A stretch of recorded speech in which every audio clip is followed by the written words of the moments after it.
routes. Listen to the whispers, no room for doubt. Parables drop stronger than gold faucets. Souls hydrated from divine prophets. Study the book, change perspectives. Carefully crafted, not too subjective. A year to reflect, learning perfect. Patterns of grace that time can't deflect. Old Testament drops deep and so real. Kings and warriors, covenant seals. Split that Red Sea, divine reveal. Commandments written, not made of steel. Bethlehem birth to cross on the hill. Unfolding the nappy blessings, pastor with skill. Scripture flip, every verse fulfilled. Through the word, every verse, every chapter, nothing unheard. Everybody in here blessed, I'm blessed. Everybody in here blessed, I'm blessed. Yo, online sermons, holy vibes delivered, spreading light, got the sinners reconsidered. Psalm to psalm, man's like a holy DJ, flipping through scripture, repping the Yahweh. Your emotes in the chat, praising the message, flat cap on point, teaching eternal lessons. Everybody in here blessed, I'm blessed. Everybody in here blessed, I'm blessed.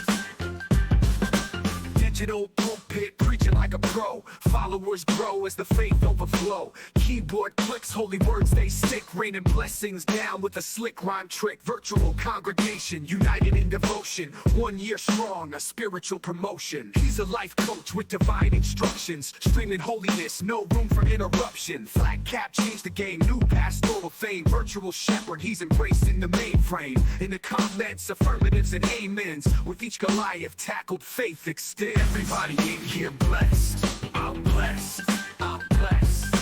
Everybody in here blessed, I'm blessed, I'm blessed.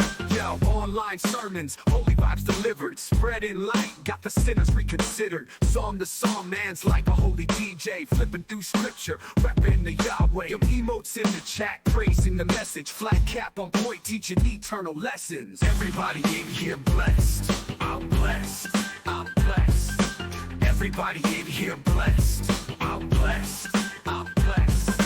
Digital pulpit, preaching like a pro. Followers grow as the faith overflow. Keyboard clicks, holy words they stick, raining blessings down with a slick rhyme trick. Virtual congregation, united in devotion. 1 year strong, a spiritual promotion. He's a life coach with divine instructions. Streaming holiness, no room for interruption. Flat cap changed the game, new pastoral fame. Virtual shepherd, he's embracing the mainframe. In the comments, affirmatives and amens. With each Goliath tackled, faith extend. Everybody in here blessed, I'm blessed, I'm blessed. Everybody in here blessed, I'm blessed, I'm blessed. Everybody in here blessed, I'm blessed, I'm blessed. Everybody in here blessed, I'm blessed, I'm blessed. Digital pulpit, preaching like a pro. Followers grow as the faith overflow. Keyboard clicks, holy words they stick, raining blessings down with a slick. Welcome in, everybody. Welcome in. Dun, dun, dun. Hope you're having a great day. Wherever you are, hope this is a good day for you, my friend. So, still trying to work on angle here to figure out what is going to look best. You know, sliding it a little bit over, you know, like off-centered. That might be it. That might be it. I don't know. Or we go this way. Let me try that a minute. Oh, I gotta loosen it up. All right. It won't do more. It likes to slide one way, not the other. Oh, let's just do that. Starting out to be a great day. Oh, good to hear that. Okay, let's try and play. That's not bad, actually. Let me tighten that up. And I didn't get it tight.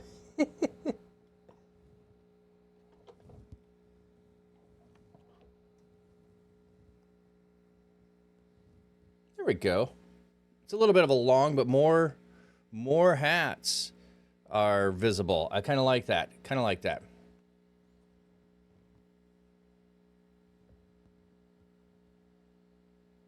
There we go. There we go. I like doing the thirds thing, you know, so I'm just slightly off center. So, and we'll tap it down just a wee bit so that the lights on the top there get cut out. There we go. Papsio, welcome in, my friend. Welcome in.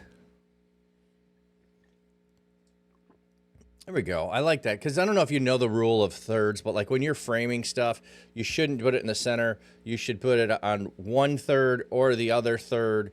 So, you know, I'm over on this side, hats are on that side. So that's following the rule of thirds. Now I'm cheating to halfway a little bit, but that's okay.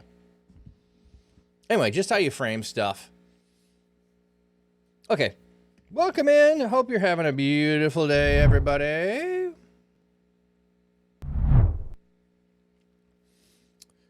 So we are looking at Sabbath today. Now, we've finished looking at all of these on this list. Let me just double check the list.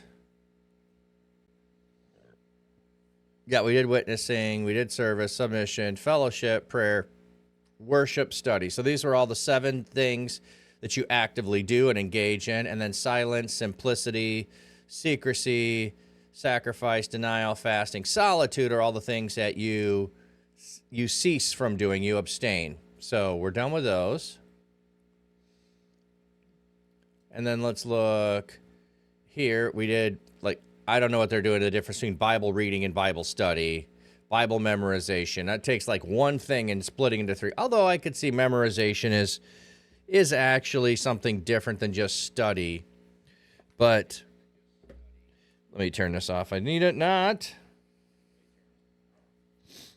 I don't want to make that difference, but they are. Prayer, generosity, fellowship, fasting, silence, simplicity, celebration. So those are we did all of those. We looked at all those, so we can get the close that tab. And so we're going to look at Sabbath, and then we'll look at the idea of confession as something and that we can do. And then we'll be moving on from more spiritual exercises, I should say, spiritual disciplines to other areas, and maybe we'll run out of those. Maybe we'll run out of those, and we'll have to come up with something new on Thursday, or I'll have to brainstorm on what are other ways to transform. So anyway, let's take a look at Sabbath today.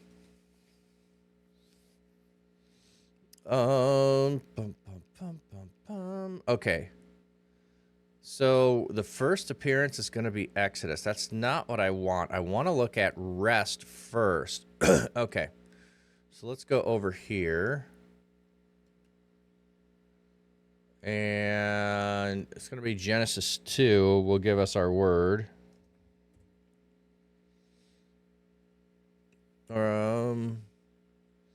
Yeah, and the 7th day God ended all his work, and he rested on the 7th day. That's what I want to know. I want to know what the word is there, to rest,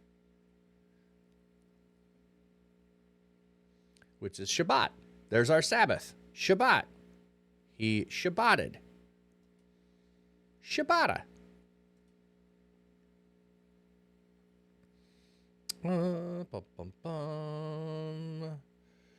Sorry, I'm just realizing I don't have my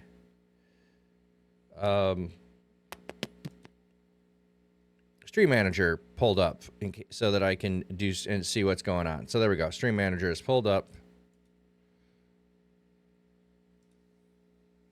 Okay. So Shabbat. Let me just check. Is my microphone on the right thing, or my speakers, so that I can hear them? No, it's not going to be, because it's at full blast. So there's no way it is. There we go. Oh, and I should change to dark mode. Wiz Altair, good morning. In the context of Genesis, does it mean he ceased from creative work rather than literal rest? Your little cousin was asking you this the other day. Well, let's take a look at that a minute. And something that maybe you've not heard me say is sometimes there can be a distinction without a difference. So there definitely can be a distinction between those two, but in reality, there might not be a difference between the two. So we're gonna explore that whole thing. So great question. Let me just change this to dark mode.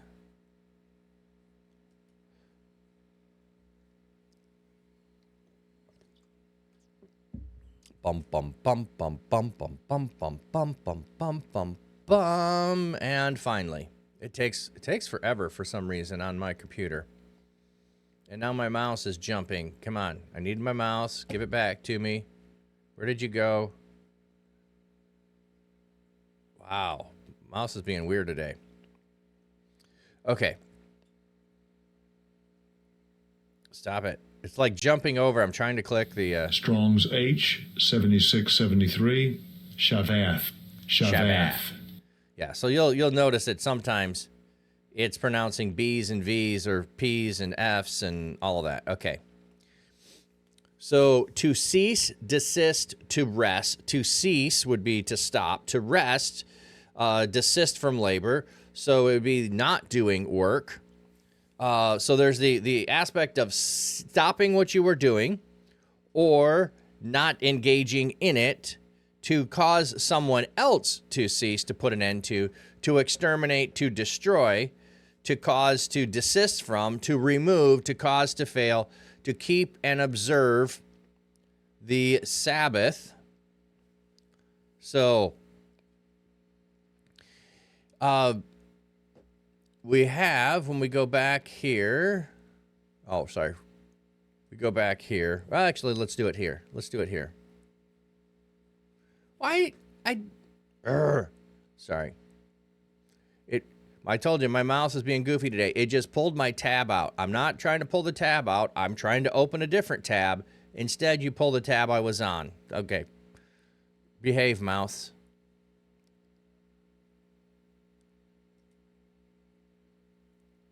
Look at it. Like, I just jumped over. I don't know what's up with my mouse today.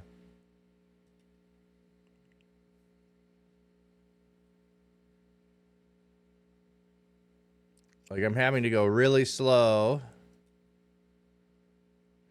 And look, I have headings clicked off, and it keeps putting headings in. Like, why won't you honor what I've got clicked? Okay. Artsy Bible Nerd, welcome in. Okay, the seventh day, God finished the work he had been doing, and he ceased on the seventh day all the work he had been doing. Okay, so ceasing means to stop. The Lord blessed the seventh day and made it holy because on it he ceased all the work he had been doing in creating. So the Hebrew term Shabbat can be translated to rest, and he rested, but it basically means to cease. This is not a rest from exhaustion. It is cessation of the work of creation. Okay, yeah, so they're taking it from the standpoint of the work of creation has come to a conclusion. The work has been done, and the creative work is ended. So, true.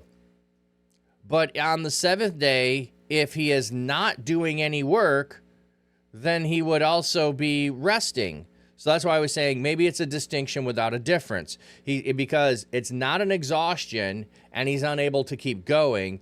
It is a stopping what he was doing and not engaging in doing something, but simply enjoying the fruit of what has already been done would be a way of looking at it. Does that make sense, Wiz? Man, my mouse is super jumpy today. I don't know what is up with it. So that's why I said it could be a distinction without a difference. Yes, to stop doing something is to cease. But if I am resting and not going and doing something, that's also what that would imply. So in Hebrew, often, as we were looking up the word, it has different meanings and nuance. Oh my goodness. Like, what is up with my mouse today? I'm sorry. It's just driving me nuts. And let's see if I can do the stupid pad. I hate the pad. Oh, okay. We got to go back to it because Oh no. Let's follow this along. So this is how we want to do it. So this is what we would do Word Wednesday. We'd pick a word and we'd follow it. So let's go ahead and do that today a little bit.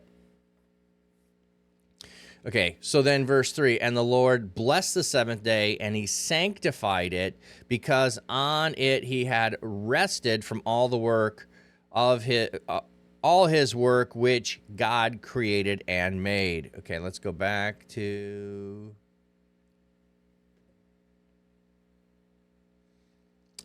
God blessed the seventh day and made it holy. So holy means set apart. It is different because on it he ceased from all the work that he had been doing in creation. Sanctify it, to make something holy, to set something apart, to distinguish it. So it is different in the sense of on the other days he was doing work. On this day he is not doing work.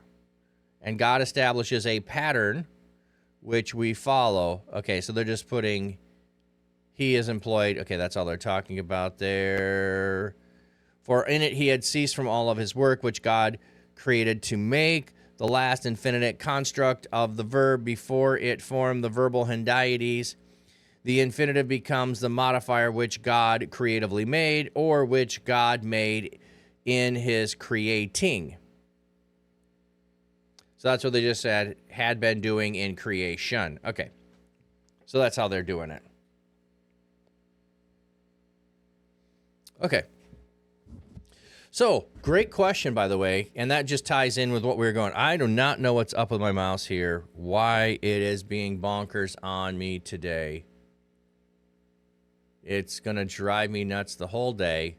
I guess we're just in for a slow roll as we look through things. Okay. So, the next place we find the idea of ceasing or rest, while the earth remained seed time and harvest, cool and heat, summer and winter, day and night shall not cease. Okay, so there's not going to be an end to seasons and day and night. So that's Genesis 8. That's going to be after the flood or around there. Am I right? Yeah.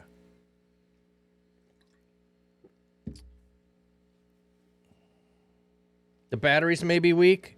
Well, it's also doing it when I use the keypad too, or the pad. It is a wireless mouse, but it's like I use the pad on the laptop too, and it's doing the same thing. It's just jumping. There's something going on with the mouse program today for who knows what, but yeah, it's this time it's not the battery. Exodus, and Pharaoh said, behold, the people of the land now are many, and you make them rest from their burdens. Here we have the first day you shall put away leaven out of your house. So this is ceasing from having leaven in your house. So you're going to get rid of it. Okay, so it's not till 16 that Exodus 16, that we're going to jump into the next section. So the people rested on the seventh day. Okay, so let's go to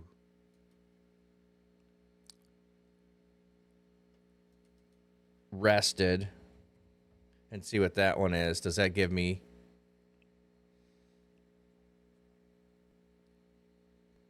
Okay, there's that. Here we go. I want this one. See, I just had it on there and it just jumped off. I don't know what's up with it. Bear in mind that the Lord had given you the Sabbath. This is why. Okay, so I want more chapter. Sorry. Want more chapter. Don't want to just jump to verse 29.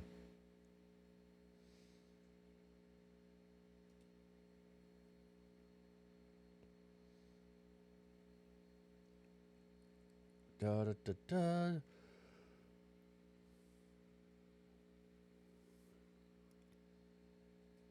Okay. Okay, let's read this whole section here. Hey, welcome in, Lucis.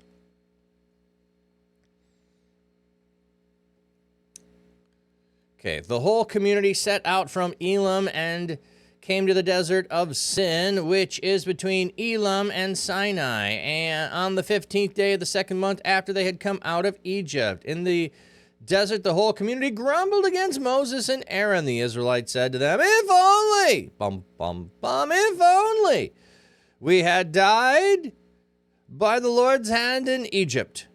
There we sat around pots of meat and ate all the food we wanted, but you brought us out into the desert to starve this entire assembly to death.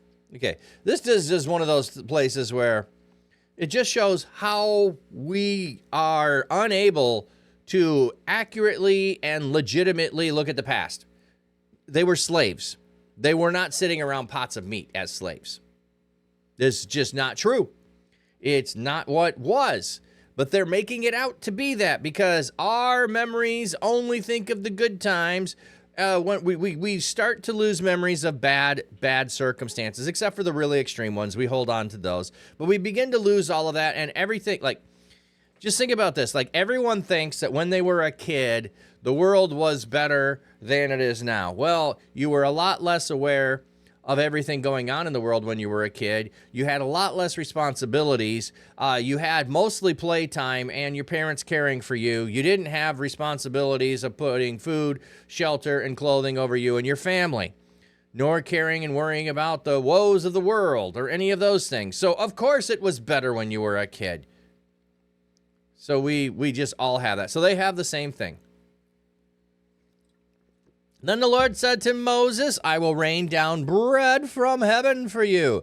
The people are to go out each day and gather enough for the day. In this way, I will test them and see whether they will follow my instructions. On the sixth day, they are to prepare what they bring in, and that is to be twice as much as they gather on the other days. Okay, so This is where we're going to establish. Like, come on, mouse, I don't even know where my mouse went. Now it's on the top of the page. Okay. Sorry, I'm like trying to scroll so I can keep reading, and the mouse just disappeared. Oh, Bob, things were not necessarily better, but your perceptions of them are way better. Yeah, and it's partially our memories too. Our memories are going to be better, and that's across the whole. That does not mean you as an individual, okay? As a generation, the generation will remember things that way.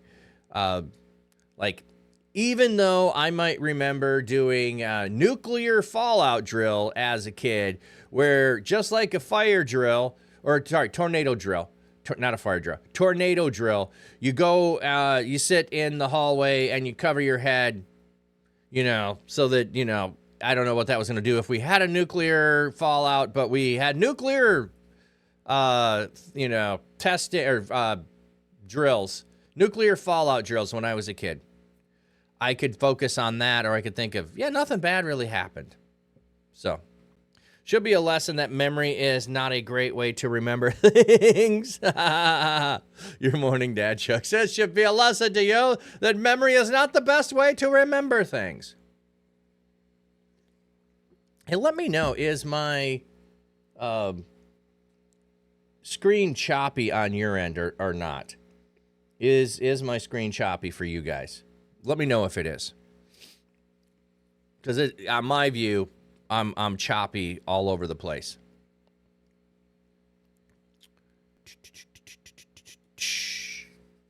Okay. So Moses and Aaron said to the Israelites, in the evening you will know that it is the Lord who brought you out of Egypt. In the morning you will see the glory of the Lord, because he has heard your grumbling against him.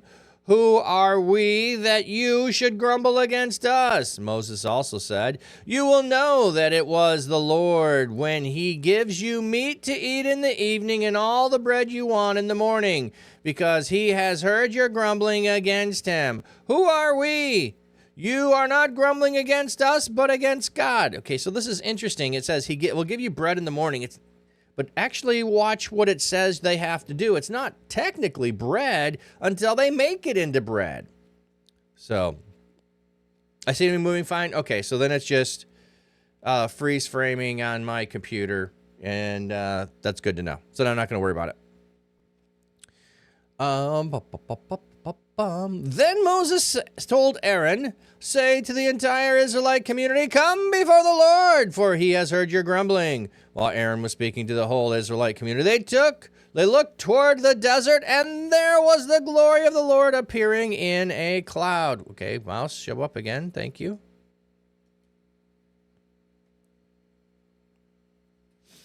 The Lord said to Moses, I have heard the grumbling of the Israelites. Tell them at twilight you will eat meat, and in the morning you will be filled with bread. Then you will know that I am the Lord. That evening quail came and covered the camp, and in the morning there was a layer of dew around the camp. When the dew was gone, thin flakes like frost on the ground appeared on the desert floor. When the Israelites saw it, they said to one another, what is it? For they did not know what it was.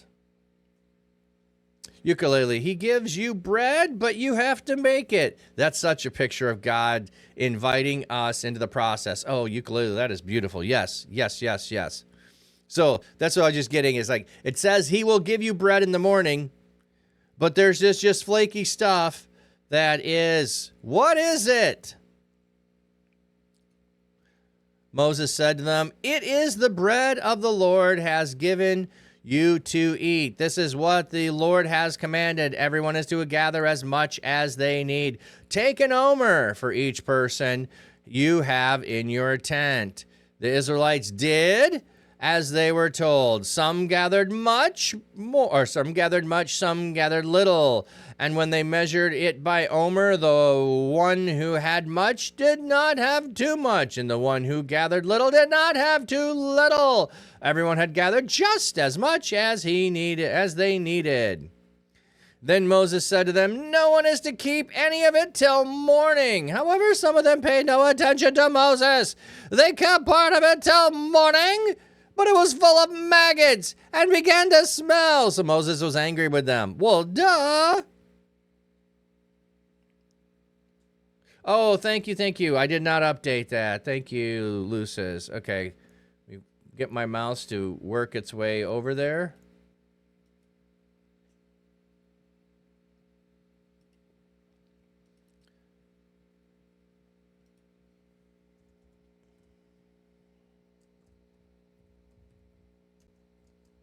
So, bum, bum, bum, bum, bum. There we go.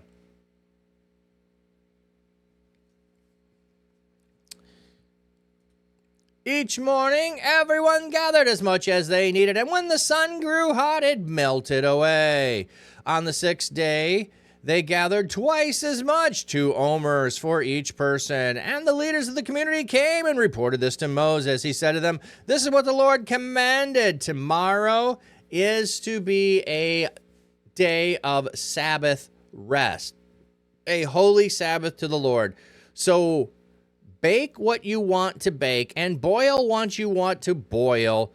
Save whatever is left and keep it until morning. So they are to only gather what they need for the day, and any leftovers become maggot-ridden and smelly.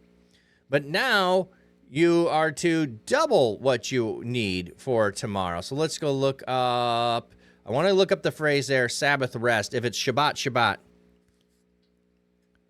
So we are Exodus. What are we in? So we're verse 23. We're in Exodus 16.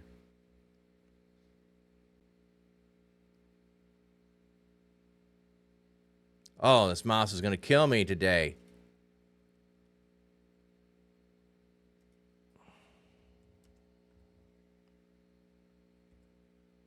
And I put Exodus 23 when I just told you it was Exodus 16. Where's my brain at?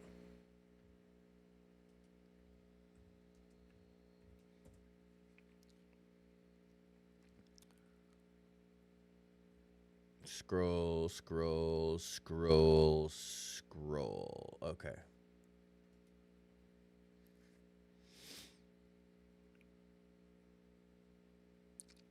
said unto them, tomorrow is Sabbaton of the holy Sabbath. Ooh, the rest of the holy rest. Ooh, let's look this up a minute. Sabbaton. And we're going to look up holy, kadosh, kadesh.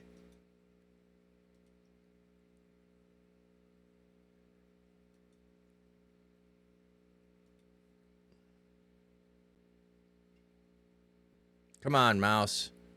Do your stuff.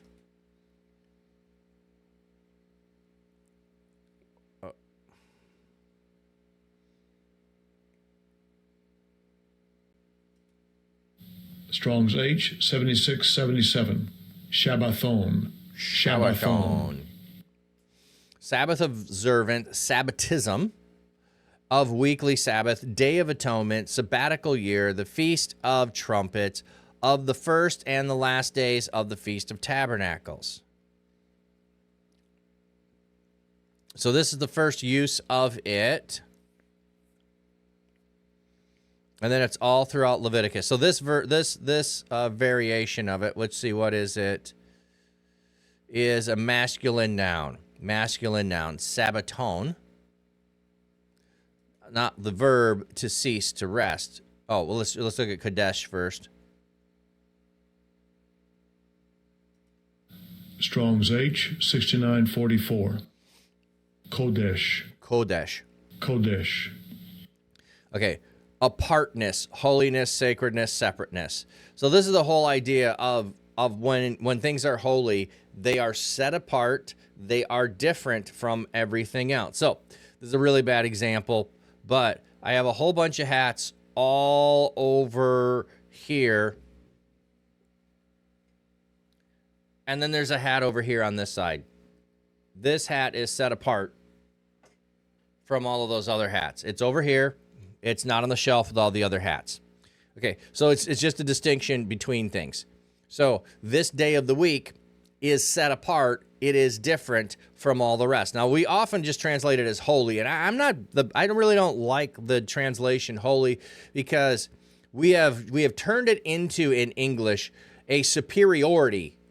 It is a superior because it's holier than thou. It is. Okay, yeah, so in comparison to God, who tells us to be holy as he is holy, we are to be set apart as he is set apart. God is set apart among all of the other spiritual realm because he is different from all of them. And we are to be set apart. We are to be different. We are to be like him and set apart. So this day of the week is set apart, separateness, apartness. So, okay, and come on, mouse, get up there. There we go. Strong's H 7676. Shabbath. Shabbath. Okay. So this is, masculine, feminine noun. So it is so it's both. Okay. They were both nouns. So one is adjectival then, perhaps.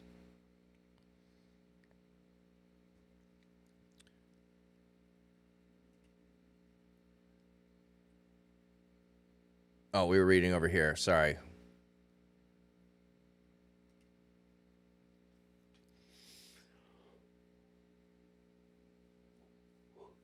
Today is a Sabbath to the Lord. A Sabbath to the Lord. Okay, it is a Sabbath rest, a holy Sabbath to the Lord. So, a day of Sabbath rest. So, it is ceasing from what you are doing, and it is resting. Like it's not from exhaustion. It is from conclusion of work. Now, the other part that I like with the idea of rest is the Jewish idea of evening and morning is the first day. Evening and morning is the second day. Evening comes first. Rest precedes work. So it's not the modern idea of work until exhaustion and only rest when you can work no more. It is rest first so that you are prepared to go and do work. And at the conclusion of a week of doing work, you rest and you set it apart in order to reflect and enjoy what you have done and created. Okay. So they saved it until morning as Moses commanded, and it did not stink or get maggots. Eat it today, Moses said, because today is a Sabbath to the Lord. You will not find any of it on the ground. 6 days you are to gather it, but on the seventh day, the Sabbath, there will not be any. Nevertheless, some of the people went out on the Sabbath day to gather it, but they found none. Then the Lord said to Moses, how long will you refuse to keep my commands and my instructions? Bear in mind that the Lord had given you the Sabbath. That is why on the sixth day he gives you bread for 2 days. Everyone is to stay where they are on the seventh. No one goes out.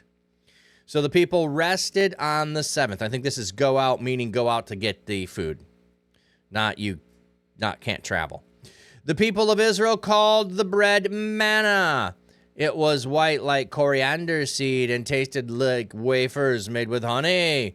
Moses said, this is what the Lord has commanded. Take an omer of manna and keep it for the generations to come so they can see the bread I gave you to eat in the wilderness when I brought you out of Egypt. So Moses and Aaron took a jar.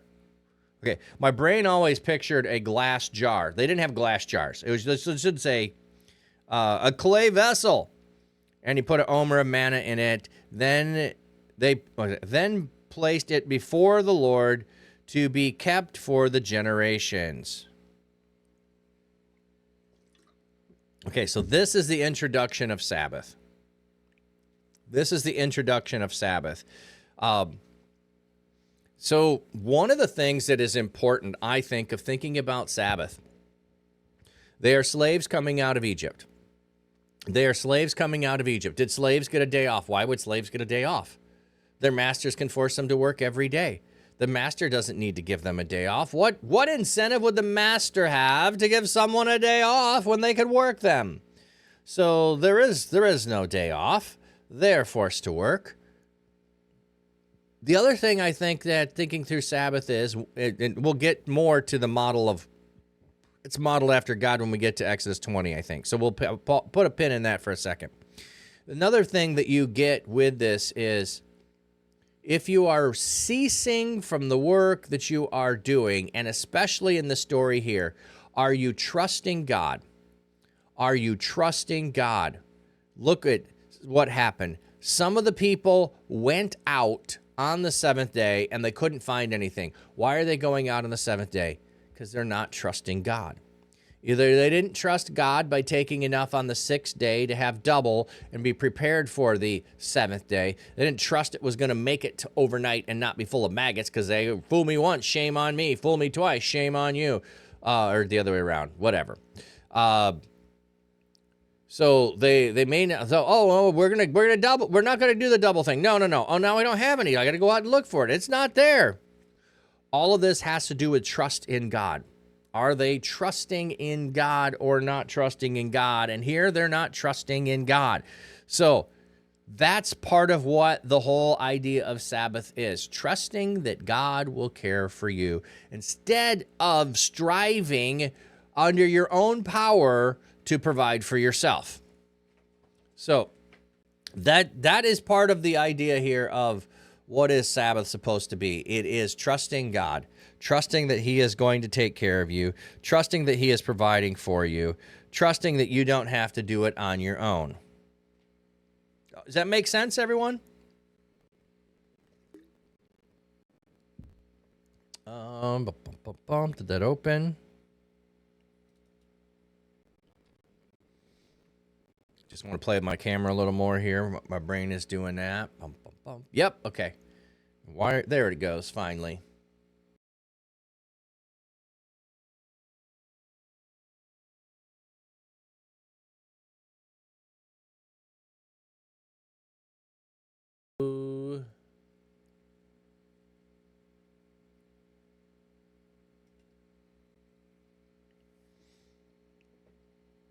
I know Exodus 20 was our next one. Oh.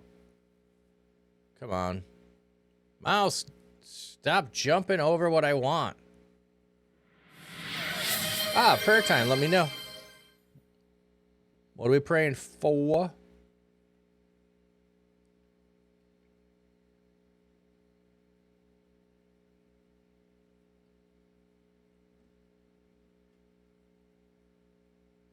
Oh, come on.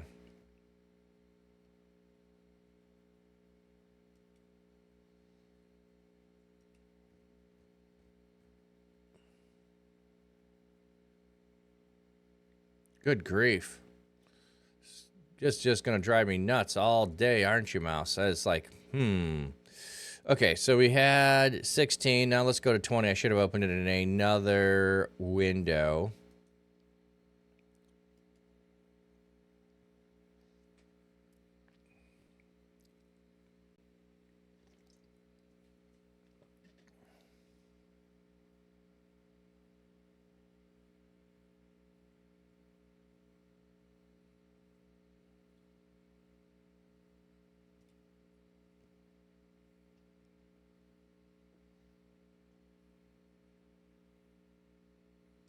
Oh, come on, Mouse. Where are you doing to me?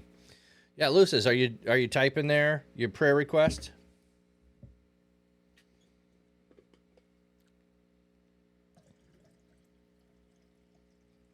See, it's times like these when things are like choppy on my end, and my mouse is doing that, and I'm like, maybe I shouldn't add, because I think every once in a while maybe I should add music in the background, and then things like this happen, and I'm like, nah, that'd be one too many things, perhaps rolling at once. I'm gonna shut something off here a minute and see if that does help.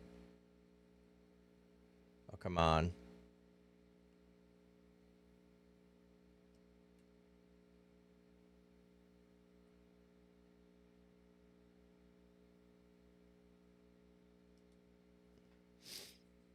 Two things. Your mom seems like she experienced a stroke. Oh my. Was taken to the hospital in an ambulance. The family is all in chaos, including your niece, who was due to have a C-section this morning. Oh. Whew. Lucis, yeah, absolutely. God, we're just praying for Lucis' family. For her mom, that regardless of what it is, she will get all of the care that is necessary to respond and to deal with the circumstance, the situation that she finds herself in. We are thankful that she was able to get to the hospital by ambulance. And then pray also for her niece who's having a C-section this morning. The stress of what's going on in the family is not good for mom or baby. And so we are just asking you to bring comfort, bring peace to her, and also to be with the doctors who are performing that. May all of the doctors who are providing care, all doctors who are providing care, be at their very best. I know we're all human and mistakes happen and we get fatigue and other things, but we're just praying for blessing upon blessing, your presence to be there. And just be with Lucis and the whole family. Give them your comfort, give them your peace. Be with them as they have concern for others. Make your face shine upon them. Just pray this all in Jesus' mighty name. Amen. Thank you, Lucis, for sharing that.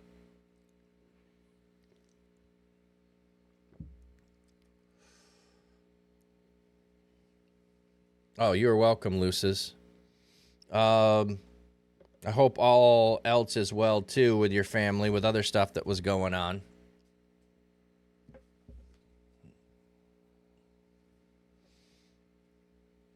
Okay, so we're going to go look at Exodus 20 now.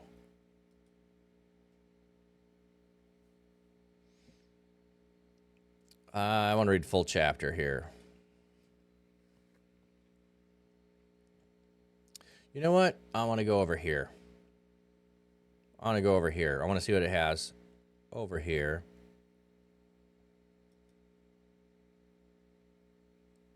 When we finish Genesis, I am not planning on going to Exodus this year. We're going to go somewhere else.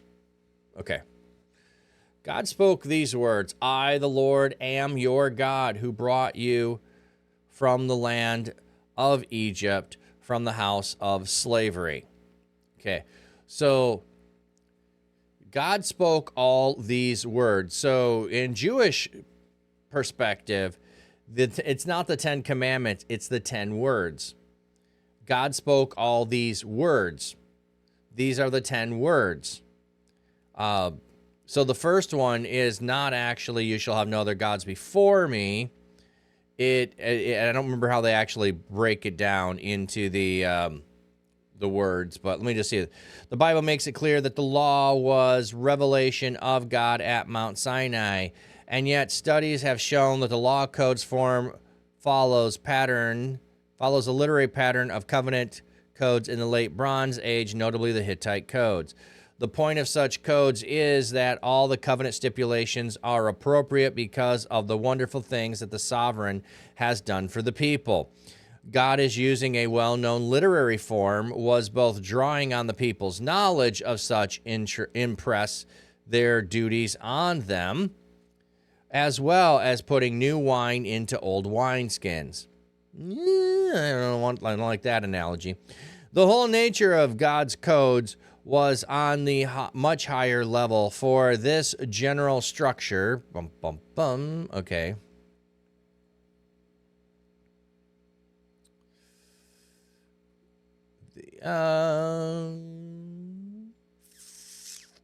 Okay, it's just referencing a bunch of other books and stuff you can look at. Okay. So it's the 10 words, not the 10 commandments, is how they see it. I am the Lord your God who brought you out of the land of Egypt from the house of slavery. That's the first word. And I don't know where they break the word or what they use for the word. I am the Lord your God. So he's the one who did the work. You shall have no other gods before me.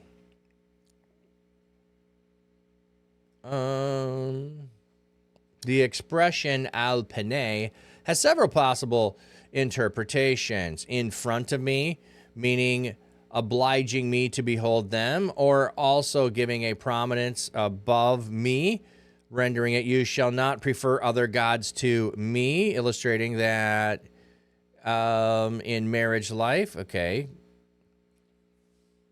The point is clear that the law, regardless of specific way, the prepositional phrase is rendered, God demand absolute allegiance. There we go.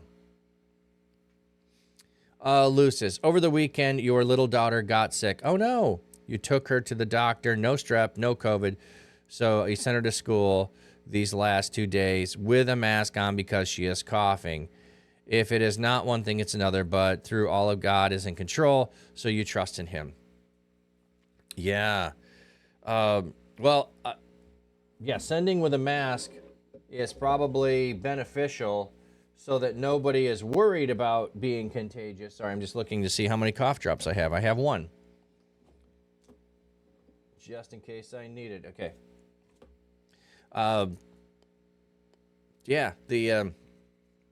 Having, what was I thinking? Oh, yeah. Well, I'm glad that there's no strep and no COVID, but the cough, I wonder, is it allergies related? Like, sinus dripping. And so I'm just saying maybe because this is what I get. I get a cough often because of sinus issues and sinus draining on my throat that irritates my throat. So the cough usually is to me, a cough is usually a sign that I need to check my sinuses, not I have something else. So, but that's mine. But I'm just thinking, we're spring, it could be allergies.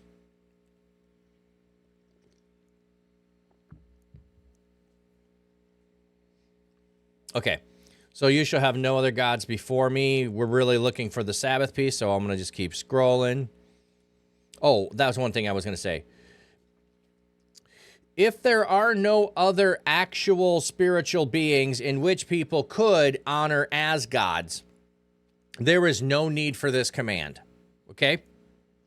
If there is no one else in the spiritual realm of which people could worship, of which people could honor as gods, of which people could think they were gods, there is no need for this command. Okay? We have almost whitewashed and sanitized to say, well, their other gods aren't real because of what we read in the New Testament, that we're negating the reality of the world in which many people lived, and in some places still live today, where the spiritual realm is very near to earth. The spiritual realm is at work in the community and around. In the Western world, we are not experienced in seeing it. We are good at explaining it away, and so we just poo-poo it all of the, well, there aren't, we're more likely to say there is no God than there are many spiritual beings. So it has to be something that people can associate and think is a God, or this command is God is commanding us to do something we can't do, or to not do something we can't not do. If that makes sense. I don't know how too many knots in there, but this would be like, I'm going to prohibit you from growing wings and flying. You may not grow wings and fly. Okay, God, I got you. No problem. Check mark. I didn't grow wings and fly. So the command that you shall have no other gods before me has to be there are other beings that you might think and identify as gods, and you might choose to follow and obey and worship them, and I'm not having it. The nose isn't involved. No stuffy or runny nose. Okay. But you're giving your kids allergy medicine. Okay. Yeah, I just thoughtful thing. Yeah, she's got no stuffiness or runny nose, then probably not allergies. But yeah, I definitely hope she feels better too.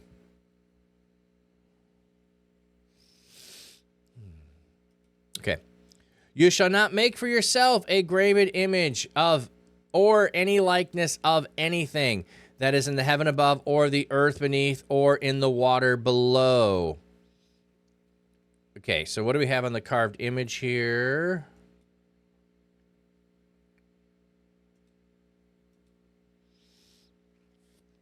Is an image that was carved of wood or stone. The law was concerned with a statue that would be made for the purpose of worship, an idol to be venerated, and not an ordinary statue. Yeah.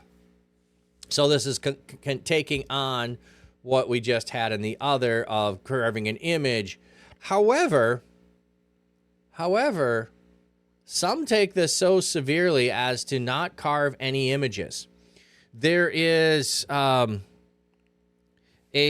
Jewish artist. I'm trying to think. I've got David Niger in my head, but I think it's a different one. Is a different David. There's two David artists that I know. Anyway, he does, I want to say, three-dimensional art. From the standpoint of it cannot be considered a graven image, because when you look at it from one angle, it's one thing, and when you move and shift, it's another thing. And most of the time, it is like not. It's geometric shapes. Let me see if I could find that a minute.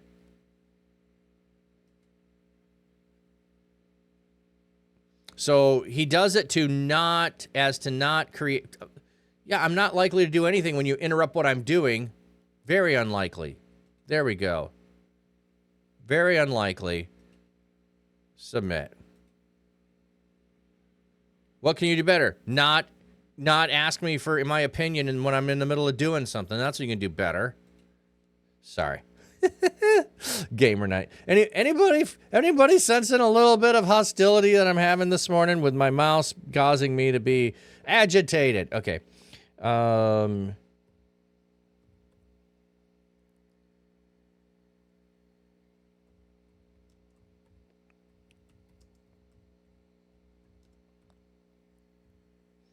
I don't know if that's going to get me what I want.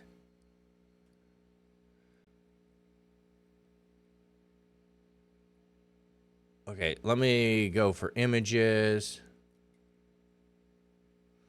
That is not it.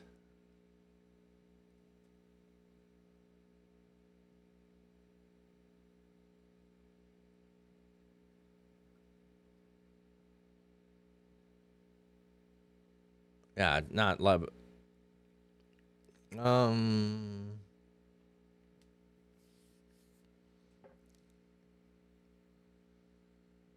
It has some name for it, and it's 3D is not it. Yeah, David Niger is the other one that was coming to mind. He does some really cool trees. Yeah, here's another one that he does. But there's another one.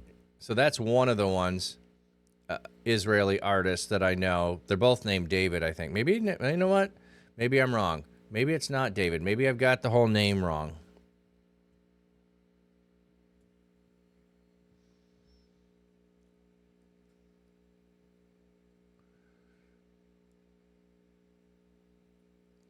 Well, I was hoping this would be easy search. Oh, wait. It's going to be closer to something like this, but see how this, I can see that there is a building there. That's going to be closer, but this is not going to be a building. It's more geometric shapes and patterns. And when you shift things,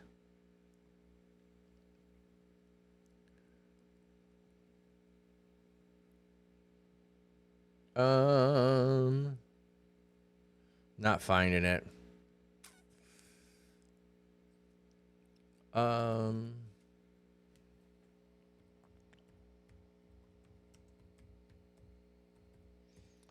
try this.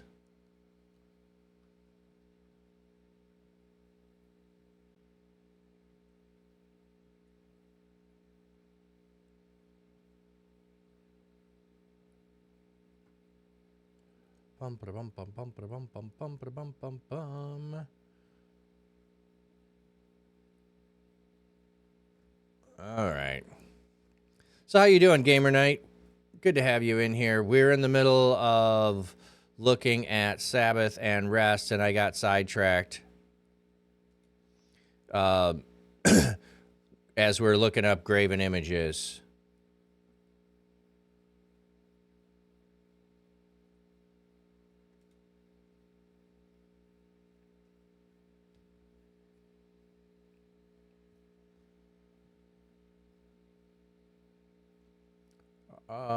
Artist profiles, art collections.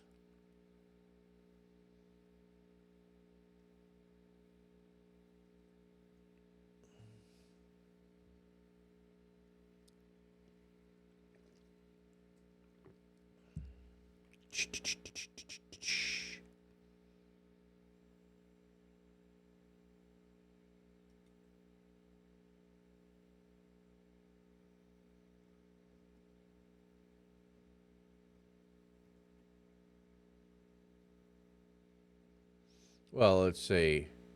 If I put David in, if I'm right, this should just take a second. If I'm wrong, we're done. No. Oh, no. You just.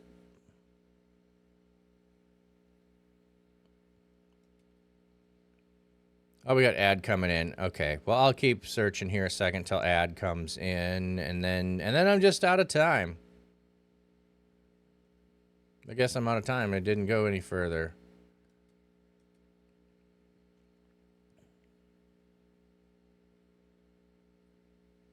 Anyway, it's really cool. That's why I was wanting to show you.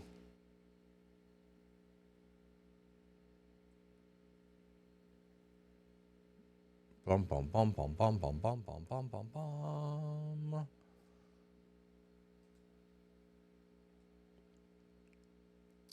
I said, I think I had David Niger. Like, here's the David Niger. I must have him mixed up.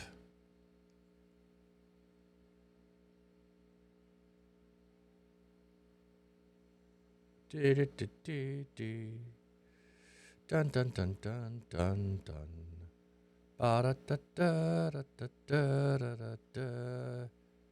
Okay.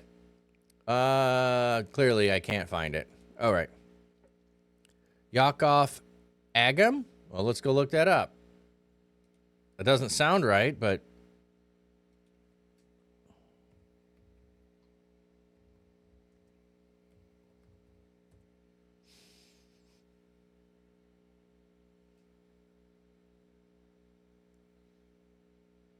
it looks like he's doing very similar stuff, but this isn't the same one.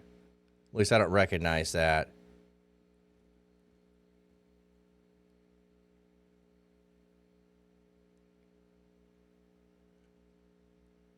But it's from the same principle, so let's go look at his stuff.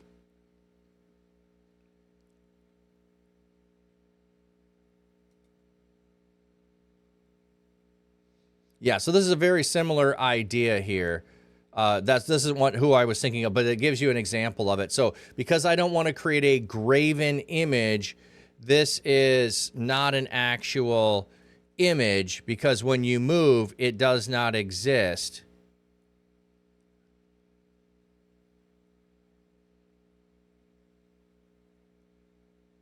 Oh, let's see. Maybe I'm wrong. I don't think that's the one. No, this is another artist. There's another one that's doing stuff too. Yeah, because he's got, this is exactly the same kind of style what I was talking about, but I have not seen this guy's work. It looks very similar.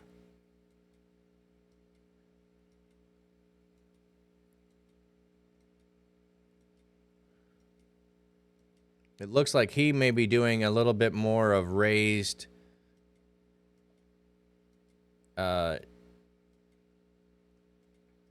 yeah, like here's the example. Let's pull this up.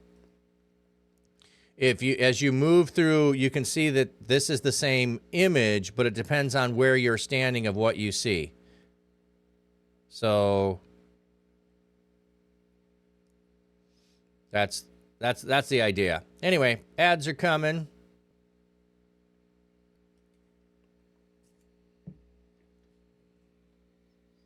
So let's go see the fish.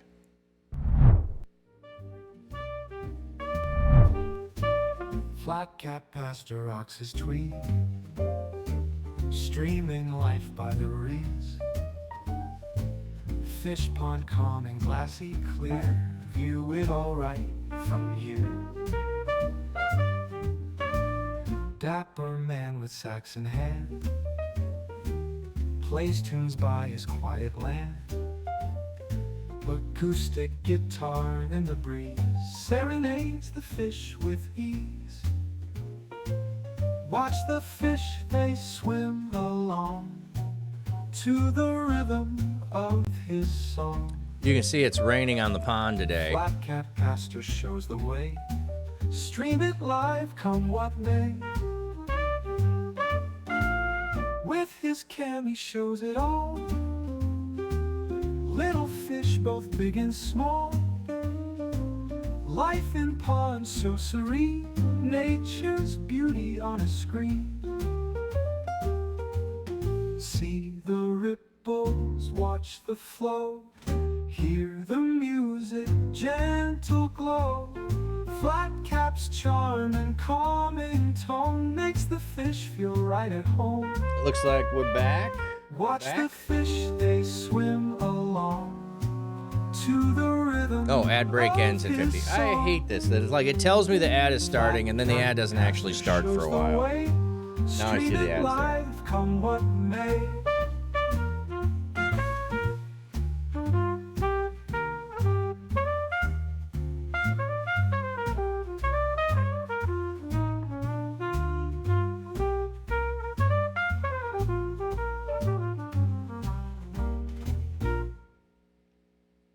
Refuse Cammy shows it all. Little fish, both big and small.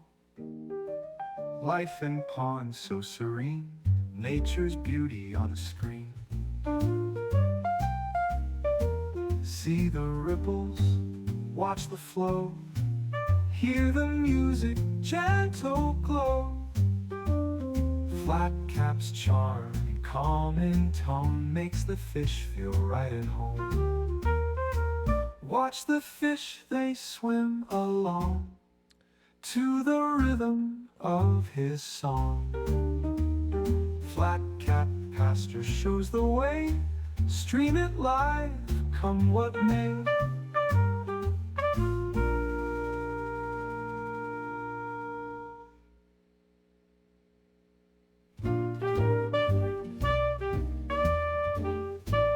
Flat Cap Pastor rocks his tweed. Streaming life. All right, we back. We back. Fish pond.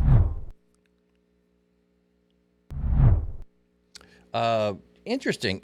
I just thought I would check my messages a minute, and actually, let me do this. I'll give it to you bigger. I don't know if you know this restaurant, Pizza Ranch. It's all over Iowa, and there's a couple in Michigan. They just sent me a thing that says National Day of Prayer. I guess today is National Day of Prayer. I forget it's the first Thursday in May is National Day of Prayer. But they like, can we pray for you? Like, isn't that kind of cool? A pizza chain restaurant asking how we can pray for you. I don't know. I think that's kind of cool. So, though they only do it, I guess, once a year on National Day of Prayer, but anyway, they're still doing it.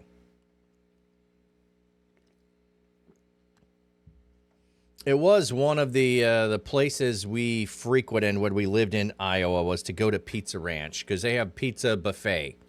Pizza Ranch is great. Oh, so Gamer Night, Pizza Ranch. Pizza Ranch. One of the things that Pizza Ranch does, so they have a pizza buffet. But as you're going through the line, you can say, the pizza that I want is this. And you can even order whatever you would want, right? They will make the pizza, come to your table. They used to just give you the whole pizza at your table. Now they come with the pizza to your table. And how many slices of this do you want? Okay. Then they take it in the back, and then the rest of it ends up out on the buffet. So I generally order the Tuscan Roma pizza, which is a thin crust pizza with tomatoes and spinach on top of it. And then I add jalapenos to it. And occasionally, sorry, this hair sticking out over here under my hat is bugging me today. It will not behave. See there? As soon as I put the hat on, it sticks out. Oh, wow. So anyway, Tuscan Roma with jalapenos. And if I'm feeling, I don't know, a little bit, I'll add a meat on it as well. But otherwise, yep, there we go. Eating the pizza. Okay. So that we got off track on the carving any graven image. Okay. Again, there is no need to have this command unless there is the potential and the possibility that this image is going to be connected with some spiritual realm, some spiritual being in which the idea is that it is a home that you are making and inviting it to come in and dwell. Oh, yeah. They have Christian music that they play too. Yes, definitely. So they'll have whatever local Christian radio station is usually on. Okay. Things that are in heaven above, earth below, or in the water below. You shall not bow down to them or serve them, for I, the Lord, your God, am a jealous God. What does jealous God mean? Jealous is the same word often translated zeal or zealous. The word describing the passionate intensity to protect and defend something that is in jeopardy. The word could also have the sense of envy, just in the case of an object is out of bounds. Oh, but this case, the object is out of bounds. God's zeal or jealousy is to protect people or his institutions or his honor. Yahweh's honor is bound up with the life of his people. Okay. Responding to the transgression of fathers by dealing with the children to the third and fourth generation of those who reject me. Ooh, they're translating reject instead of hate here, I think. This is an important qualification for the participle. The word rendered reject is often translated hate and carries with it the idea of defiant rejection and opposition to God and his word. Such people are doomed to carry the sin of their ancestors and bear guilt on them. Okay. I just think that the dealing with the children of the third and fourth generation of those who reject me is more of a reality of those that your children and grandchildren are going to see what happens to you. The consequences are going to ripple down. I just take, and I use this example often. Anyone that has incarceration impacts the family, impacts the kids, impacts the grandkids. Can even impact the third and fourth generation. Your incarceration, mom or dad, is going to have a ripple effect.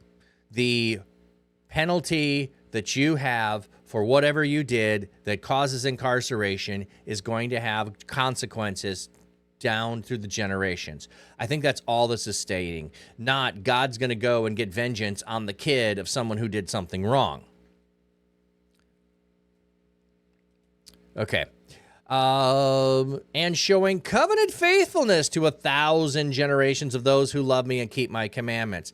The 1,000 generations does not have to be considered literally here. It is an expression of the unending love, unending faithfulness. 1,000 or 2,000s after 10th. Hebrew uses cardinal numbers for order. Okay, I'm not going to get into that. Okay. You shall not bear, this is what I think it should be, you shall not bear the name. Okay, let's just go over to 7.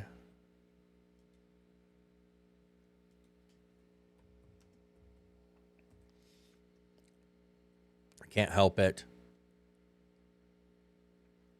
Trying to get to the one phrase, but we have to stop along the way, all this other stuff. Nasa. Nasha.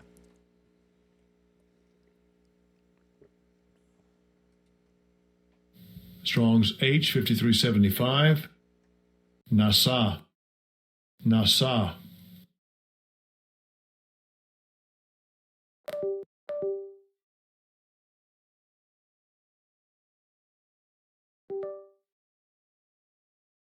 Am I back? Okay. All of a sudden, I had beeping, and my mic disappeared and my stream deck shut down. Don't know what that was. Momdi. I got that right? Momdi. Yeah, you can ask a question. So bearing the name. I am the representative of. I bear the name of all those who were dapper. And if I bear the name in vain, I am poorly representing all of those who wear hats.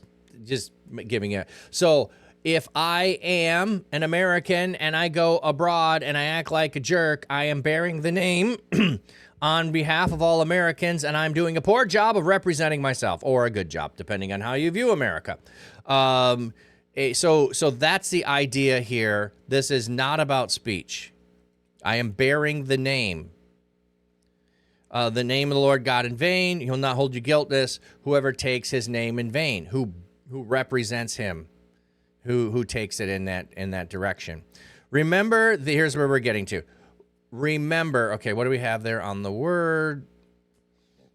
The text uses the infinitive of zachar for the commandment for the Sabbath day, which is a sign of the synectic covenant. The infinitive absolute functions in place of the emphatic imperative here, but absolutely stresses the basic verbal idea of the root remembering. The verb includes the mental activity of recalling and pondering, as well as the consequent actions of such remembering. Okay, that's interesting.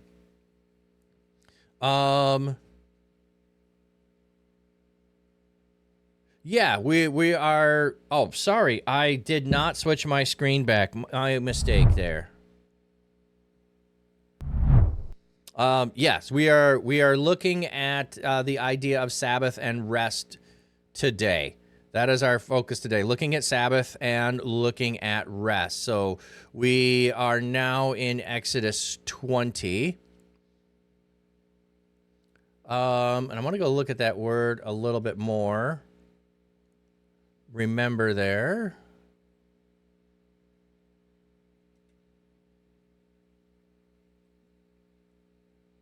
Zakar.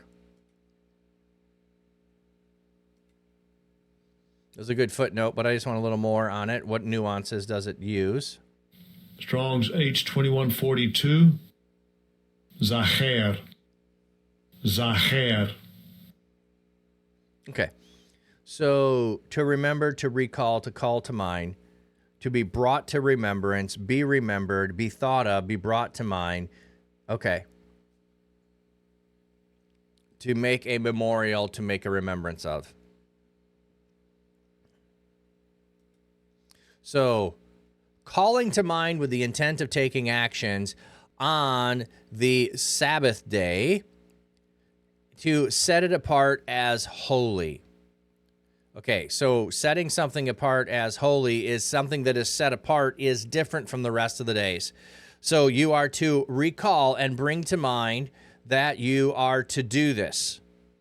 And now we'll get an explanation for why we are to do this. For 6 days you may labor and do all your work, but the seventh day is a Sabbath to the Lord your God. On it you shall not do any work, or your son, or your daughter, or your male servant, or your female servant, or your cattle, or the resident foreigner who is in your gates. So look at anybody who lives in your society, anybody who is in your household, your sons, your daughter, your servants, your animals, and foreigners. For in 6 days the Lord made the heaven and earth, the sea, and all that is in them, and he rested on the Sabbath day. Therefore, the Lord blessed the Sabbath day and set it apart as holy. So setting apart is what the idea of being holy is to be set apart different from the rest. So why do we have this? Because God modeled it for us, and now we are to do that. Okay, Mom Day. So you find the verses doesn't make sense to me. So can you guys explain it? Exodus 21:20. And if a man beats his male or female servant with a rod so that he dies under his hand, he shall surely be punished. Notwithstanding, if he remains alive a day or two, he shall not be punished for his property. Okay. What part are you wanting to, are you struggling with?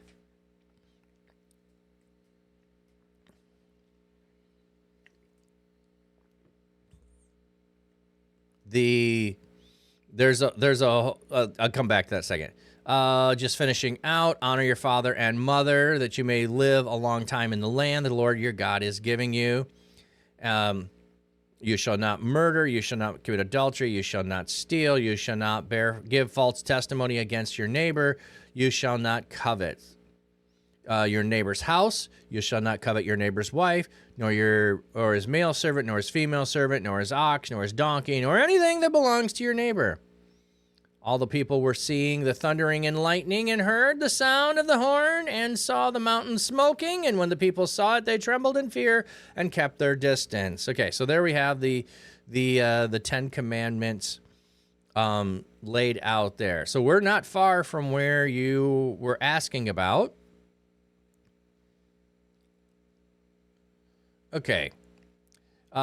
These are the ordinances that you will set before you if you buy a Hebrew servant.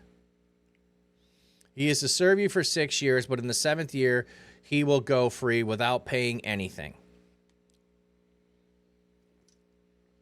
So we are going to get some social rules that are going to be established here that are different from the nations around them. And that's what we're going into a section here. After the places where we are honoring God and bearing his name, how do we treat others around? You're struggling with that if he died, the man will be punished, but if the servant stayed alive for a day or two, he will not get punished. So can you guys explain it? Okay.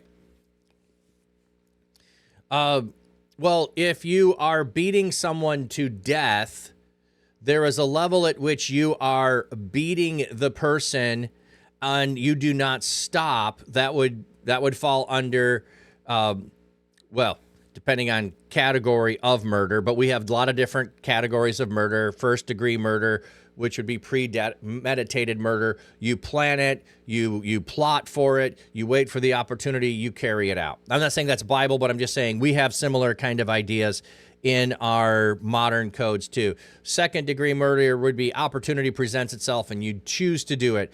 Manslaughter would be there was not an intent to kill the person. So from the standpoint of you beat someone until you die, you killed them. So from that standpoint, punishment will take place.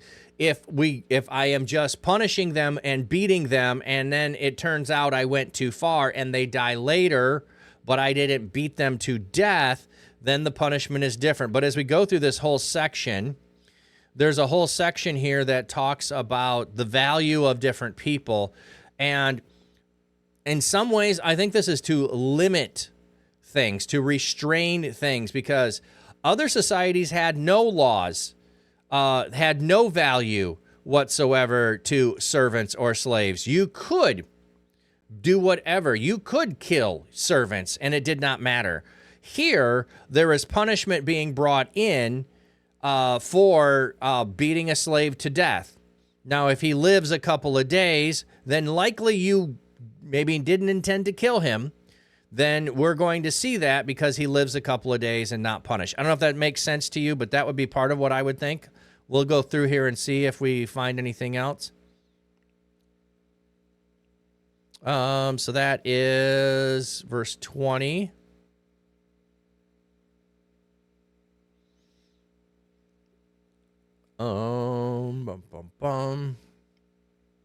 We'll just back up here to 12. Whoever strikes someone so that he dies must surely be put to death. But if he does not do it with premeditation, but it happens by accident, then I will appoint for you a place where he may flee. But if a man willfully attacks his neighbor to kill him cunningly, you will take him even from the altar that he may die. Okay, so it's in a whole section of if I attack my neighbor and I premeditate it and plan to kill him, then the penalty for me is death. If I accidentally kill him, there's a place I can flee to, and these are called sanctuary cities, and I could flee there for a period of time until the priest passes away. Whoever strikes his father or mother must surely be put to death. Another thing too, like ones like this, there is no record of these being carried out. The same construct that was used in verse 12, but here there is no mention of the parent's death. This attack then does not lead to death. If he killed one of them, verse 12 would be the law. With the severity of penalty was according to the high view of parents. So, striking your parent. Okay. This is not, I think, children doing this. This is adults. So this would be me now physically attacking my parents as an adult. So, if someone kidnaps someone and sells him or is caught still holding him, he must be put to death. So kidnapping, same category as death. Whoever treats his father or his mother disgracefully must surely be put to death. The form of the PL participle form, kalal, meaning called, to be light, treat lightly, curse, revile, declare contemptfully, treat shamefully, in opposition to honor, kavod, be heavy. Sorry, scroll here, baby.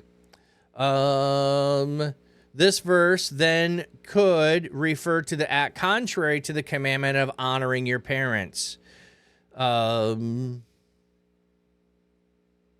Okay, so this would be like treating your father or mother disgracefully. What is that going to look like? I don't know. I'm not sure what they would have considered treating them disgracefully entirely. Okay, if men fight and one strikes his neighbor with a stone or with his fist, and he does not die but remains in bed, and then if he gets up and walks about outside on his staff, then the one who struck him is innocent, except he must pay for the injured person's loss of time and see to it that he is fully healed. So, like, you want to think about the Good Samaritan story? You need to pay to see the person is fully healed. Here's applying that. Not the person who struck and beat him, but someone else is stepping in to do that, to be the neighbor.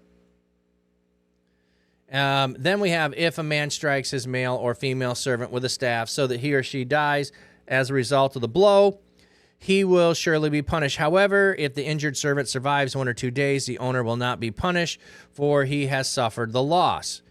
Oh, okay.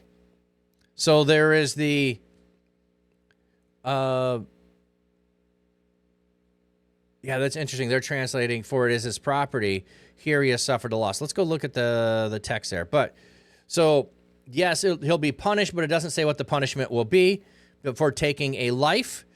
But if they live a few days, then you don't, because your punishment is loss of your servant.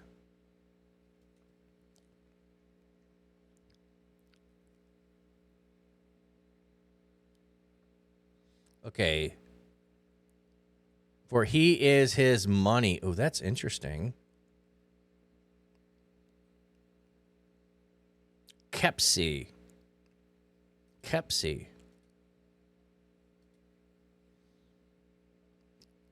Kesef. Sorry, I was saying that different. Strong's H 3701. Kesef. Okay. Kesef. Silver, money, price, sterling. Okay. For he is his money.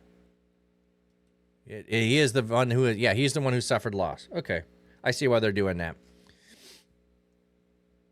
Oh, that's interesting that there's no records of them being carried out. Do we have other records from that time?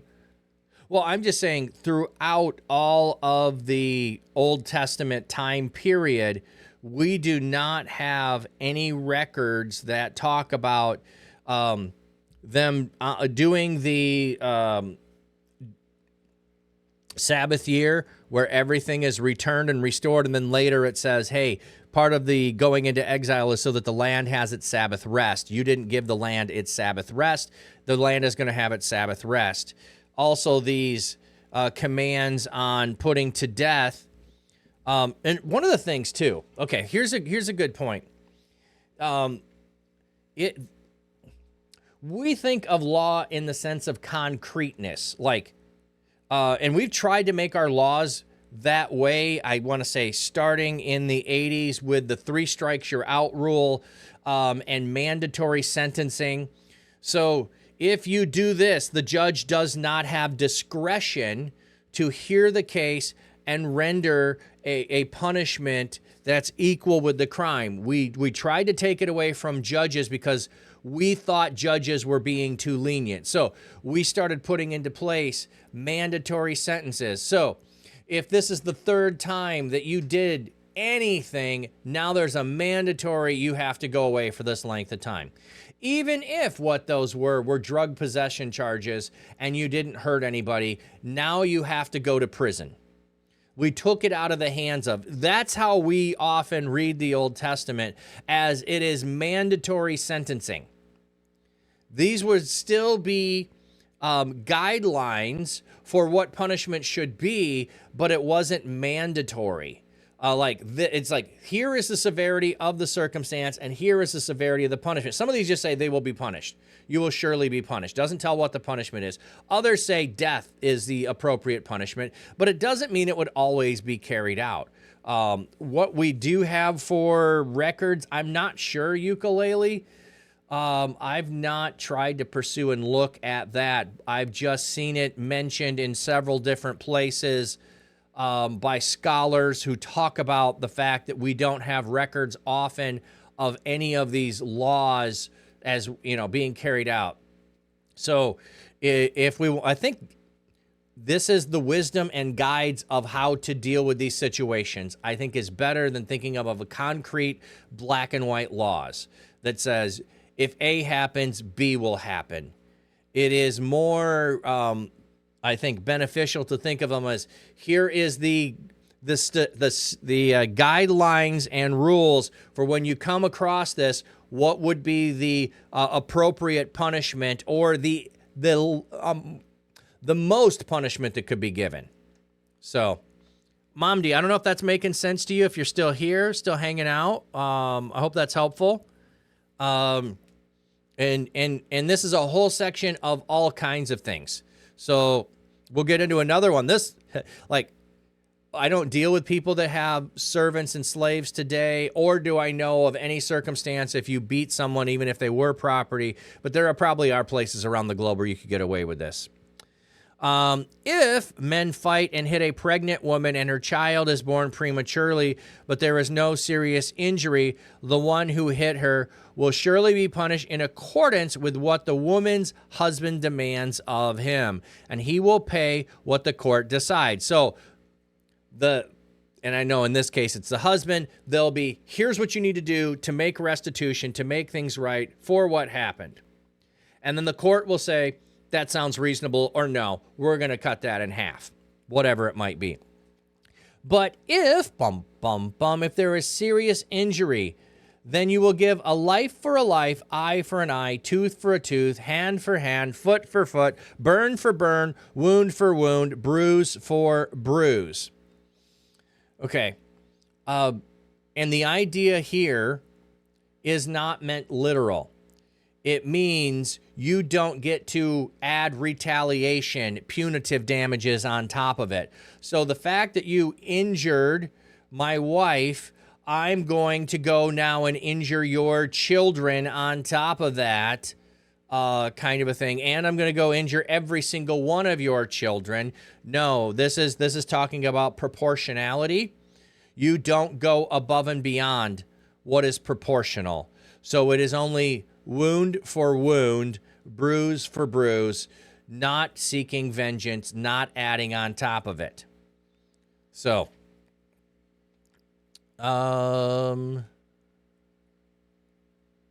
okay. Mom D, I hope that made sense. I hope if you're still here, you're good with that. I'm going to go back to looking at rest then, because that's where we were at before. But since we were in Exodus already, it made sense just to go a little further there. Okay.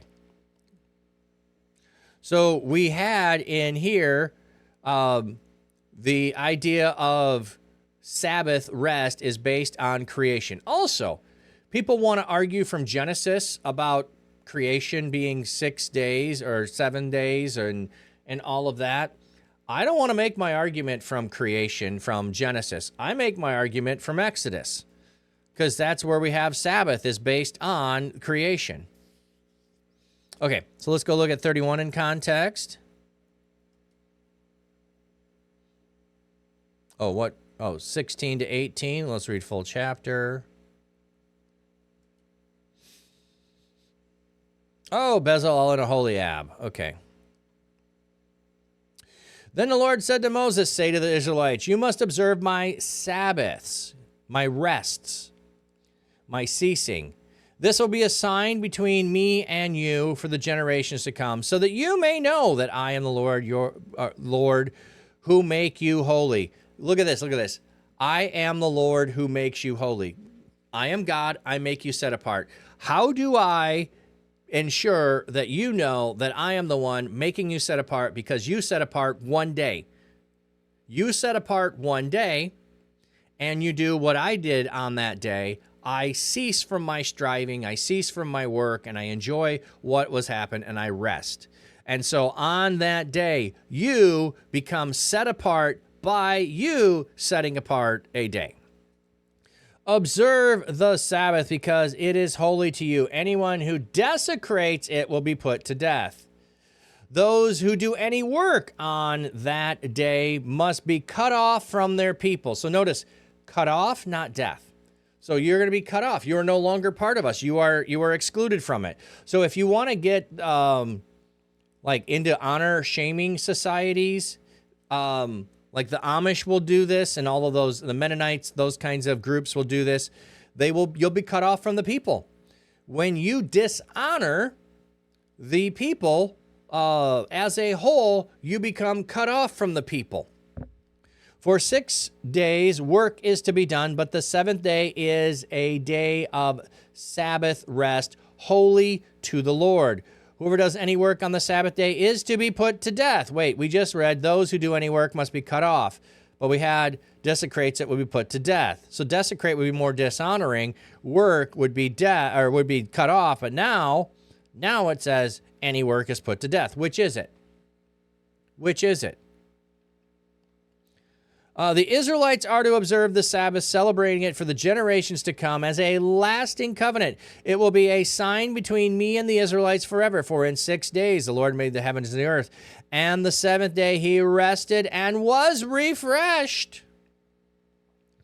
When the Lord finished speaking to Moses on Mount Sinai, he gave the 2 tablets of the covenant law, to the tablets of stone inscribed by the finger of God.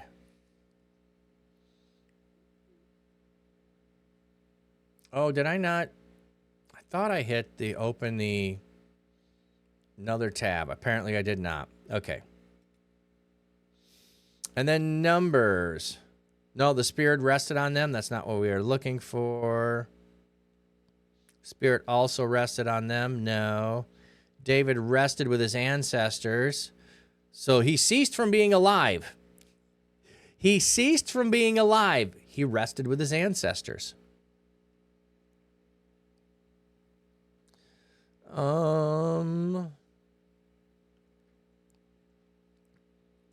Just looking if there's any more.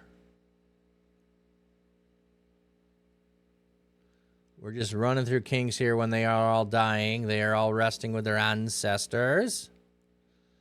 So I'm assuming we can get out of Kings. Oh.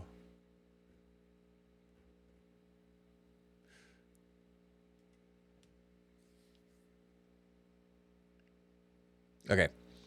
Let's see what we have in New Testament here. Looks like 2 uses.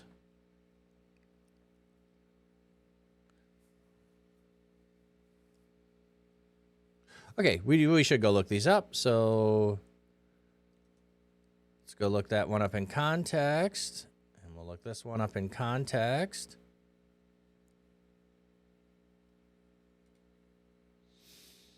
The woman had come from Jesus, who had come with Jesus from Galilee, followed Joseph, and saw the tomb and how his body was laid in it. Then they went home and prepared spices, but they rested on the Sabbath in obedience with the commandment. Okay, so just a simple statement of they were observing Sabbath rest. Okay, so the women rest. Okay, what do we have here?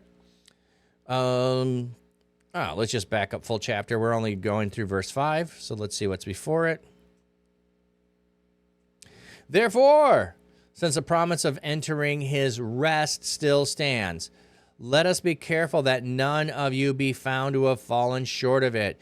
For we also have had the good news proclaimed to us, just as they did. But the message they heard was of no value to them, because they did not share the faith of those who obeyed.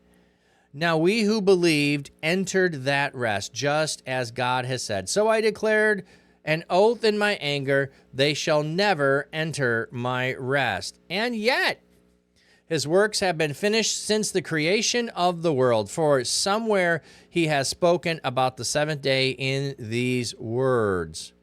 On the seventh day, God rested from all his works. And again, in the passage above, he says, they shall never enter my rest.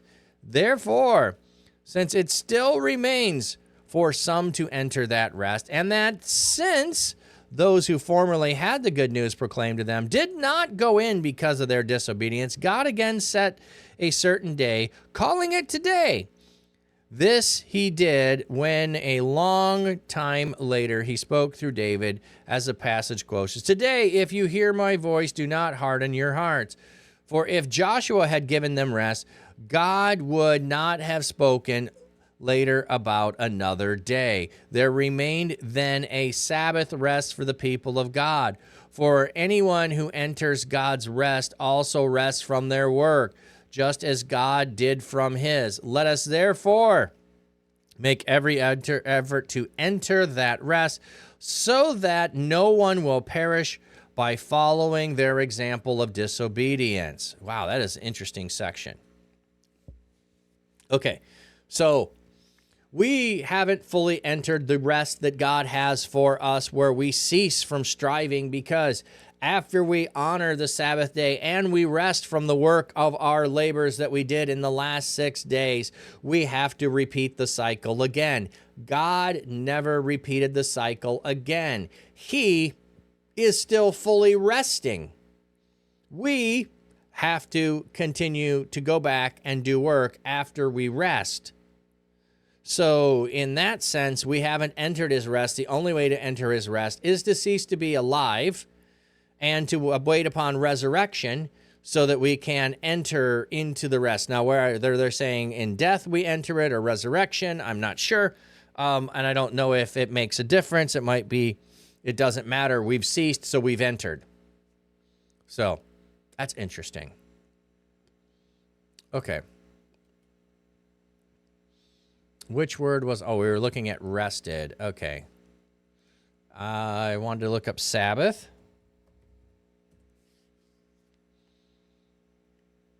I don't think we need to do anything more in the Old Testament with Sabbath. So let's just look to New Testament.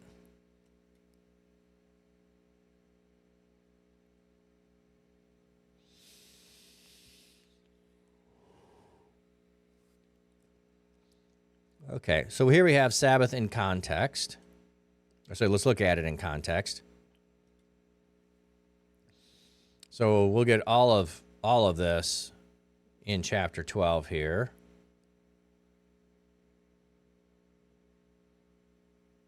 Okay, so there's a whole lot in chapter 12 there. Did it go over here? Where did it go? Oh, there we go.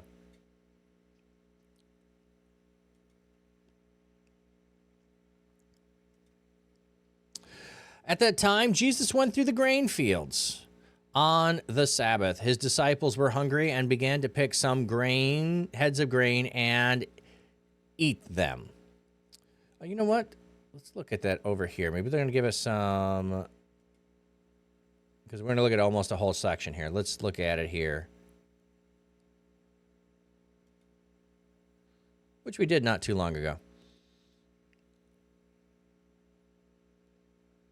Okay, picking heads of wheat. What do we have? Heads of grain.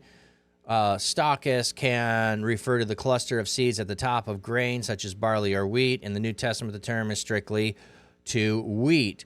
Corn is a result of British English, in which corn refers to the main cereal crop of a district. Wheat in England and oats in Scotland. British English uses maize to refer to American corn. So if you see a translation, it's English, that says corn, it doesn't mean the crop corn. It means whatever the district had for the main crop. So corn was just crop and became Americanized, and instead of maize, we call it corn. Okay, that's cool. Okay. But the Pharisees saw this. They said to him, "Look, your disciples are doing what is against the law to do on the Sabbath." Okay, which law? The Torah? Or what? There we go, popcorn. Or of the traditions of men. So, I don't have anything that would really represent that well. But, you know, if you're taking a thing, corn, you're going to rub it together to separate the grain out from, well, this won't work, but just like a grain has a coating on the outside of it. I could rub this and get the coating off of the outside of the cough drop so that I could take it. That's what they're doing. They're grinding together to get the husk off of the outside so they can eat the grains. So what constitutes work? Here is the problem, or here is the problem that is being addressed. Your disciples have done something that I call work. Excuse me.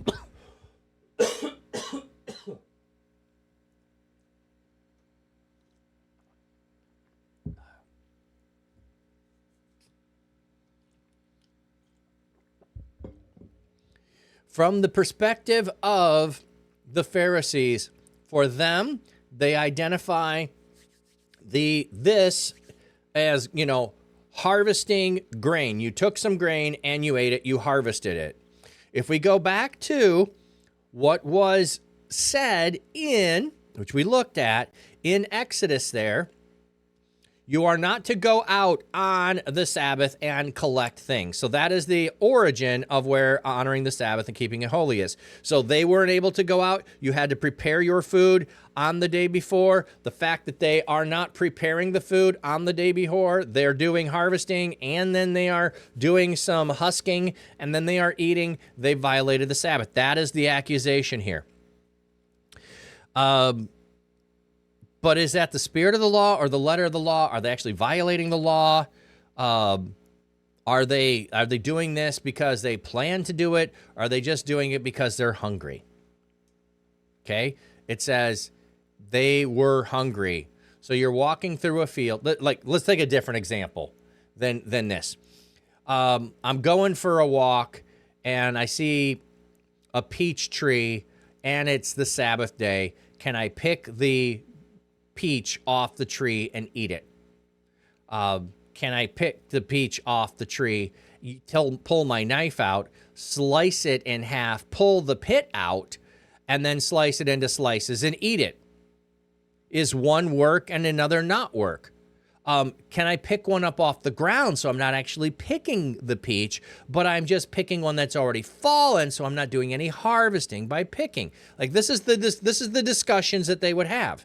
Okay, so it's not illegitimate for them to address this. But when the Pharisees saw, look, your disciples are not doing what's lawful on the Sabbath. He said to them, so he's not going to address their accusation. He's going to say, what do you do with this one, boys? He said to them, haven't you read what David did when he and his companions were hungry? How they entered the house of God and ate the sacred bread, which is against the law for him and his companions to eat, but only for the priests. So David violated the holy things by eating consecrated bread, which only priests are allowed to eat. Or have you not read in the law that the priests in the temple desecrated the Sabbath and yet are not guilty? So the priest is the one who desecrated the Sabbath, and yet he wasn't guilty. What do you do with that? I tell you that something greater than the temple is here. If you had known what that means, I want mercy and not sacrifice, you would not have condemned the innocent, for the Son of Man is Lord of the Sabbath. Okay, so he gives the example of David. You aren't condemning David. You're not condemning the priest who did this. That's a more serious offense than just picking a few kernels of grain and eating them. Oh, yeah, it was a lot more work to make a fire, to cook them, and they in turn, to turn on an oven today. Oh, totally. But this isn't saying that they started a fire and did anything. It's just they're going through the field and picking and eating it. So they're not going to the work of starting a fire here and then roasting the grains. They're just simply taking and eating it, which I don't go around eating grain that way. But if I was hungry, I might. Yeah, or starting a fire to make light, yes. So I don't even read this as the disciples stopped and made a fire and roasted them. They simply picked and ate. That's how I'm reading it. Oh, were they in the habit of making an exception for special people? No, they weren't in the habit of making an exception for everyone. Well, okay, see, this is where they get in the argument. So let's pick a different example. How far can you walk on the Sabbath day? Okay, how far can you walk on the Sabbath day? What constitutes work? What constitutes a journey? And what constitutes just getting back and forth from your house to someplace you need to go, like the temple? So they had strict rules on how far you could walk on a Sabbath day. And being able to do that. So they had really strict rules on everything. They weren't giving exceptions. Jesus is giving an example of, you have not condemned. So historically, we've never had the viewpoint that David was in the wrong, nor that the priest was in the wrong. But if we take your logic of you have to have a strict interpretation and a strict following of everything that is said, then by that definition, then David is condemned and the priest is condemned. So it's not a they had special people. It's you didn't apply this in the past. Now you're trying to apply it on everyone in every circumstance. So this would be like taking and saying that you lied under oath because you did not tell me that this happened. Well, you didn't ask me that question, so I didn't answer that question. So I just omitted it from my information I gave you. I didn't lie under oath. I neglected to tell information I was privy to that you didn't ask. And we're like, no, you're under oath, and therefore you lied. I didn't lie. I just neglected to give you information because you didn't ask me about it. So it's that kind of thing. And I'm just picking the under oath thing to make sure we understand how serious that they would take these things. Like, no, you lied. No, I withheld information because I wasn't asked. And I only answered what you asked me. Since you didn't ask, I didn't tell. It's that kind of a parsing of things. So he is going to be Lord of the Sabbath. Oh, yeah. Hasidic Jews turn the stove on before the Sabbath. Yes, Big Davy. Also, if they go in an elevator, if you go into a housing unit that in New York that has a lot of Jewish families in there, it will stop on every floor on Sunday because pushing the button is considered work. Yes, pushing the button to have the elevator go up and down is considered work. Why is it considered work? Because there used to be a person whose job it was to push the buttons on the elevator. You didn't get to do it yourself. The elevator operator rode up and down the elevator, pushing the buttons for everybody, making sure the elevator was operating properly. And so that goes back even further. So then they would be all pushed, and you're stopping on every floor on the Sabbath so that nobody is doing work.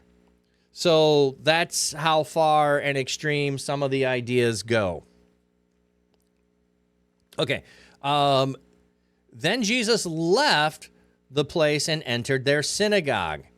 A man was there who had a withered hand, and they asked Jesus, "Is it lawful to heal on the Sabbath?" so that they could accuse him. He said to them, "Would not any of you, if you had one sheep that fell into a pit on the Sabbath, take hold of it and lift it out? How much more valuable is a person than a sheep?" So it is lawful to do good on the Sabbath. So again, what we have is an accusation around what you can and can't do on the Sabbath. What is considered rest and what is considered work? And you're violating it. You're eating and maybe harvesting on the Sabbath of stuff that was not prepared ahead of time. You're violating it. It's like, there's examples of this. This isn't it. We're hungry, they ate. That's it. Is it lawful to heal on the Sabbath? Well, if a sheep fell in a well, you would help an animal out. You would take care of it. You're not going to wait till the next day. You're going to take action. This person needs healing. We're going to do that.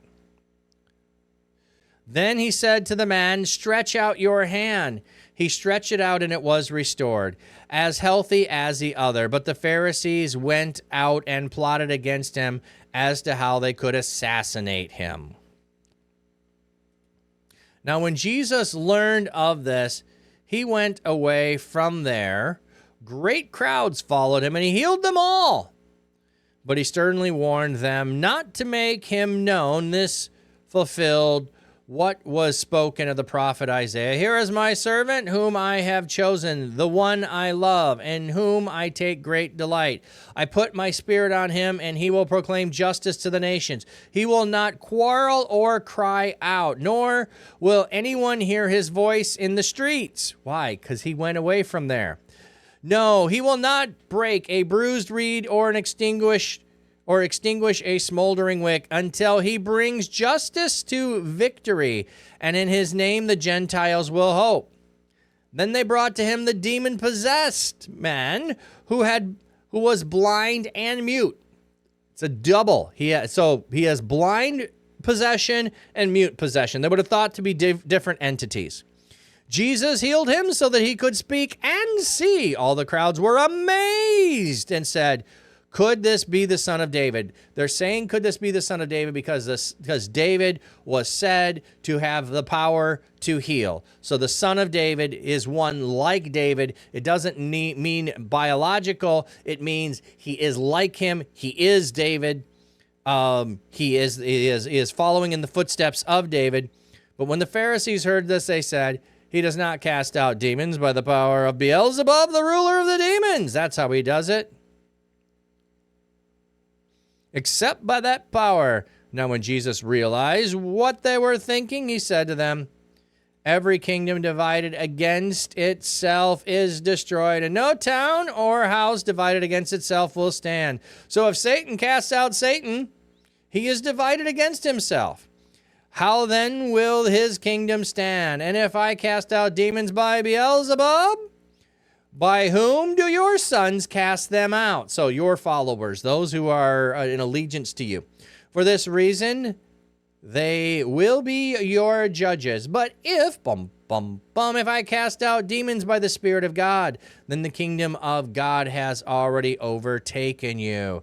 How else can someone enter a strong man's house and steal his property unless he first ties up the strong man? Then he can thoroughly plunder the house. Whoever is not with me is against me, and whoever does not gather with me scatters.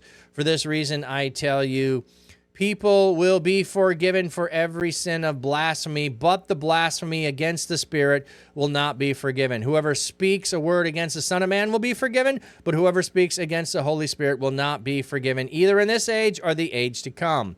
Okay, so we go back to, they said that Jesus was casting out demons by Beelzebub.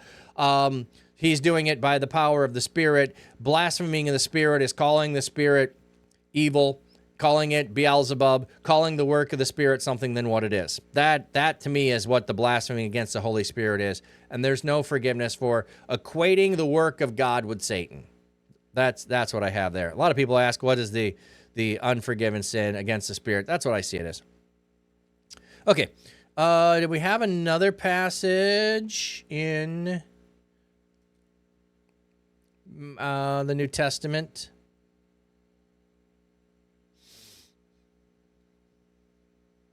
Okay, that's just he went to the Sabbath and began to teach. On Sabbath, Jesus was going through the grain fields with the disciples. That's just Mark's telling of the story.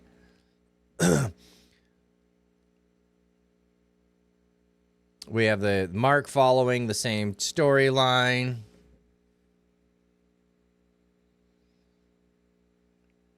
Before the Sabbath. Okay, when it was Sabbath. Okay, Luke. I'm watching. Hey, welcome in.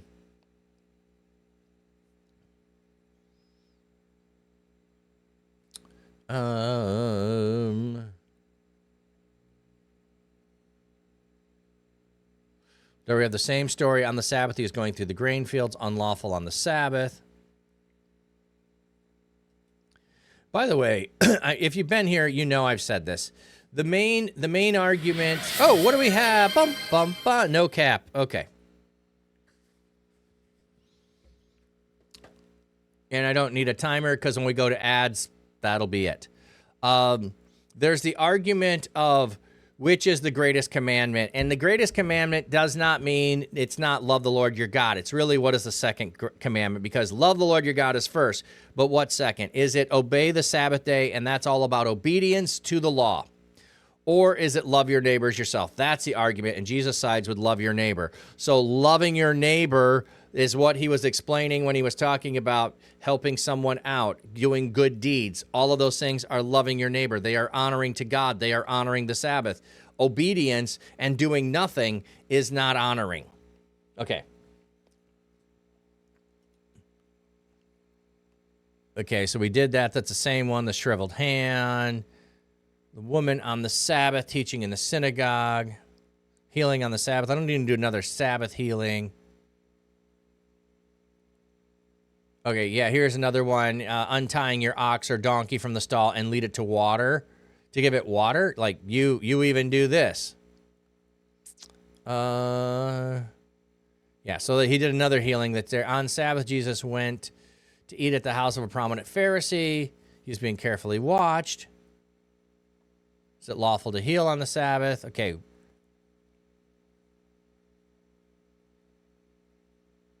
Yeah, then we have the ox falling into the well. Okay, let's see if John has anything. The hair needs to be free for the Sabbath. Which is funny because that has been my pattern. The Sabbath is set apart, and yeah. Hey, Artsy, thanks for the sub. Thank you for the sub. Appreciate it. Man was cured, pick up your mat and walk, which took place on the Sabbath. So another healing, and is it lawful to carry? So we're not getting anything more on the resting aspect.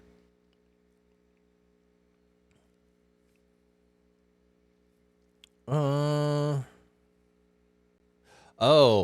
yet Moses gave you circumcision. Here's a really good argument. Moses gave you circumcision, though actually it didn't come through Moses, but through the patriarchs. You circumcise a boy on the Sabbath. Tell me that circumcision ain't work, but oh my goodness, we have to obey. The 8th day is when circumcision has to happen on the 8th day. So by honoring circumcision, you're willing to violate the Sabbath. Okay, so this is the whole thing with the thing is which rule supersedes another rule? Which command, which law, which decree supersedes another one? I can't violate this one, but if I don't violate this one, I'll violate this one. But I can't violate this one. If I do, I'll violate this one. So one of those two is going to be violated. They are pit against each other. No work on the Sabbath, circumcision. They're going to fall on the same day. Which one do you do?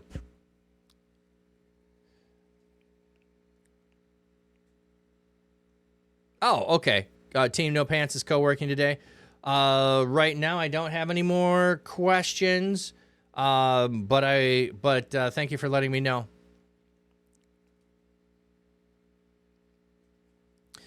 Now, if a boy is circumcised on the Sabbath, so the law of Moses may not be broken, why are you angry with me for healing a man's whole body on the Sabbath? So you're just like, making sure he's in the covenant. And now you're mad at me for healing someone. Opened eyes on the Sabbath.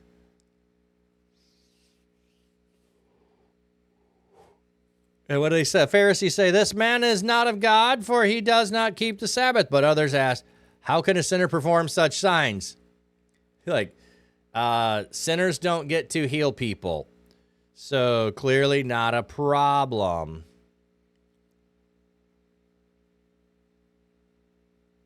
Yeah, see, this is the point I was talking about earlier. A Sabbath day walk from the city. So there was a distance you could walk, and I can't remember what it was calculated out to be, but that was considered what was permitted on a Sabbath. To walk further was to do work. So here's just on a different note there. Okay. I don't think that we are, because we get into other passages in the New Testament that talk about one day is not better. Is this the Torah? No, we're in Acts right now. I'm just scrolling here, so you can see Acts right there.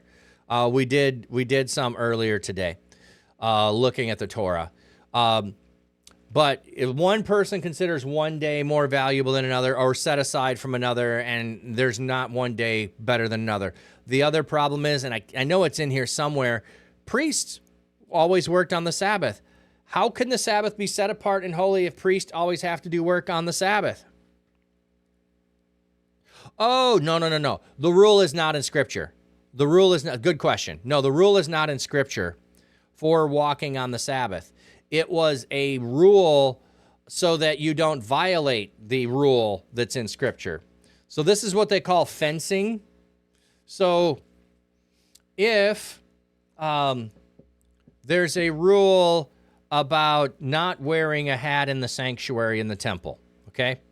I don't even wear a hat when I go to church because I don't want to accidentally forget to take my hat off and walk inside and violate it. So hats can't go with me to church. That would be how you would do it, as opposed to I can walk in, go into the narthex, go to the coat closet, hang my coat and hat up, and go into the sanctuary. I'm fine. But just so that I don't ever violate it, hats aren't allowed in the building. Not only are they not in the building, I don't allow them in the car when I drive on Sunday. In fact, I don't even wear them on Sunday. That's how you start stepping away to fence off from violating, because if the hat never comes to church, I can never violate the rule of wearing a hat in the sanctuary. So that's what they're doing here is how do I avoid doing work? I put a fence around everything that's work and say that's work, so I can't do it. But I can go up to that and that kind of a thing. So that's what's going on here. So every Jew would have known what a Sabbath day's walk was. The Mishnah, that's where they would have been written down. I think the Mishnah or the Talmud is where they would have gotten written down later. They would have been oral tradition in Jesus' time.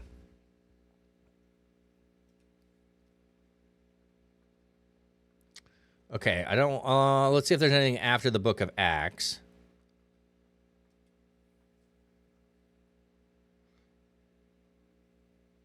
Acts is only going to be mentioned. Okay, there we go. Oh, therefore do not let anyone judge you about what you eat or drink, or with regard to religious festivals or new moon celebrations or a Sabbath day. So don't let other people judge you onto, which is what I was going to get at is, so the priest had to work on a Sabbath day. So think about it as a pastor. Is Sunday, which, where most churches have their worship service, and I'm working. How do I get to rest? I don't. I have to have a Sabbath day on a different day.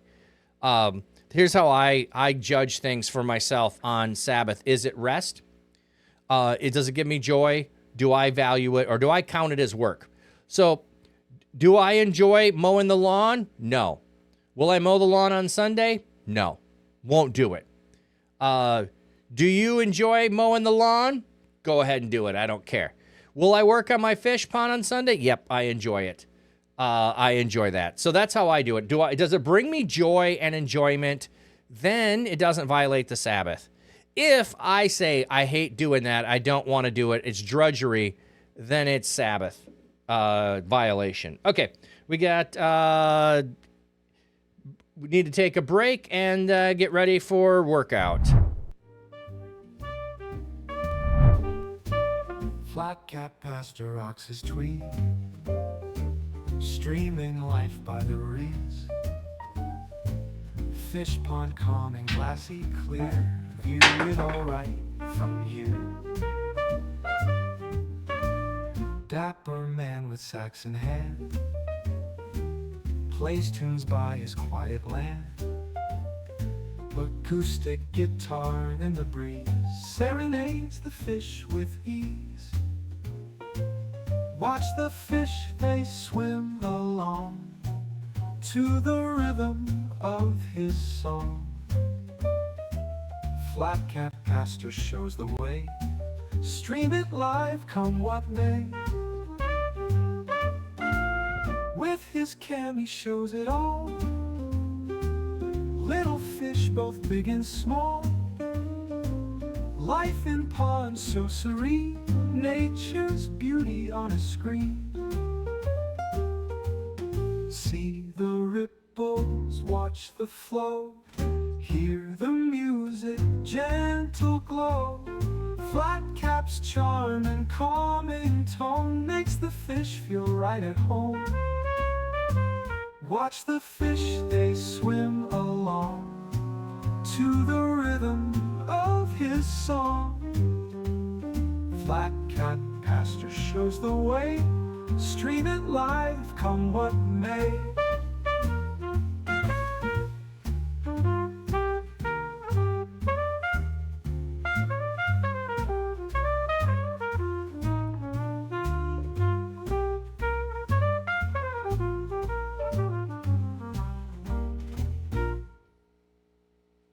Refuse cam, shows it all. Little fish, both big and small. Life in ponds so serene, nature's beauty on a screen. See the ripples, watch the flow, hear the music, gentle glow.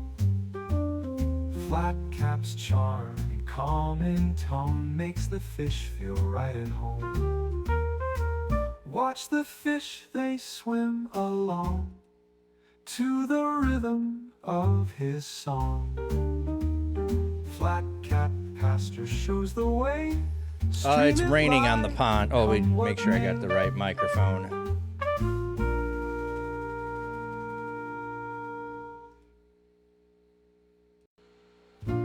Yeah, so it's raining on the pond is what's going on.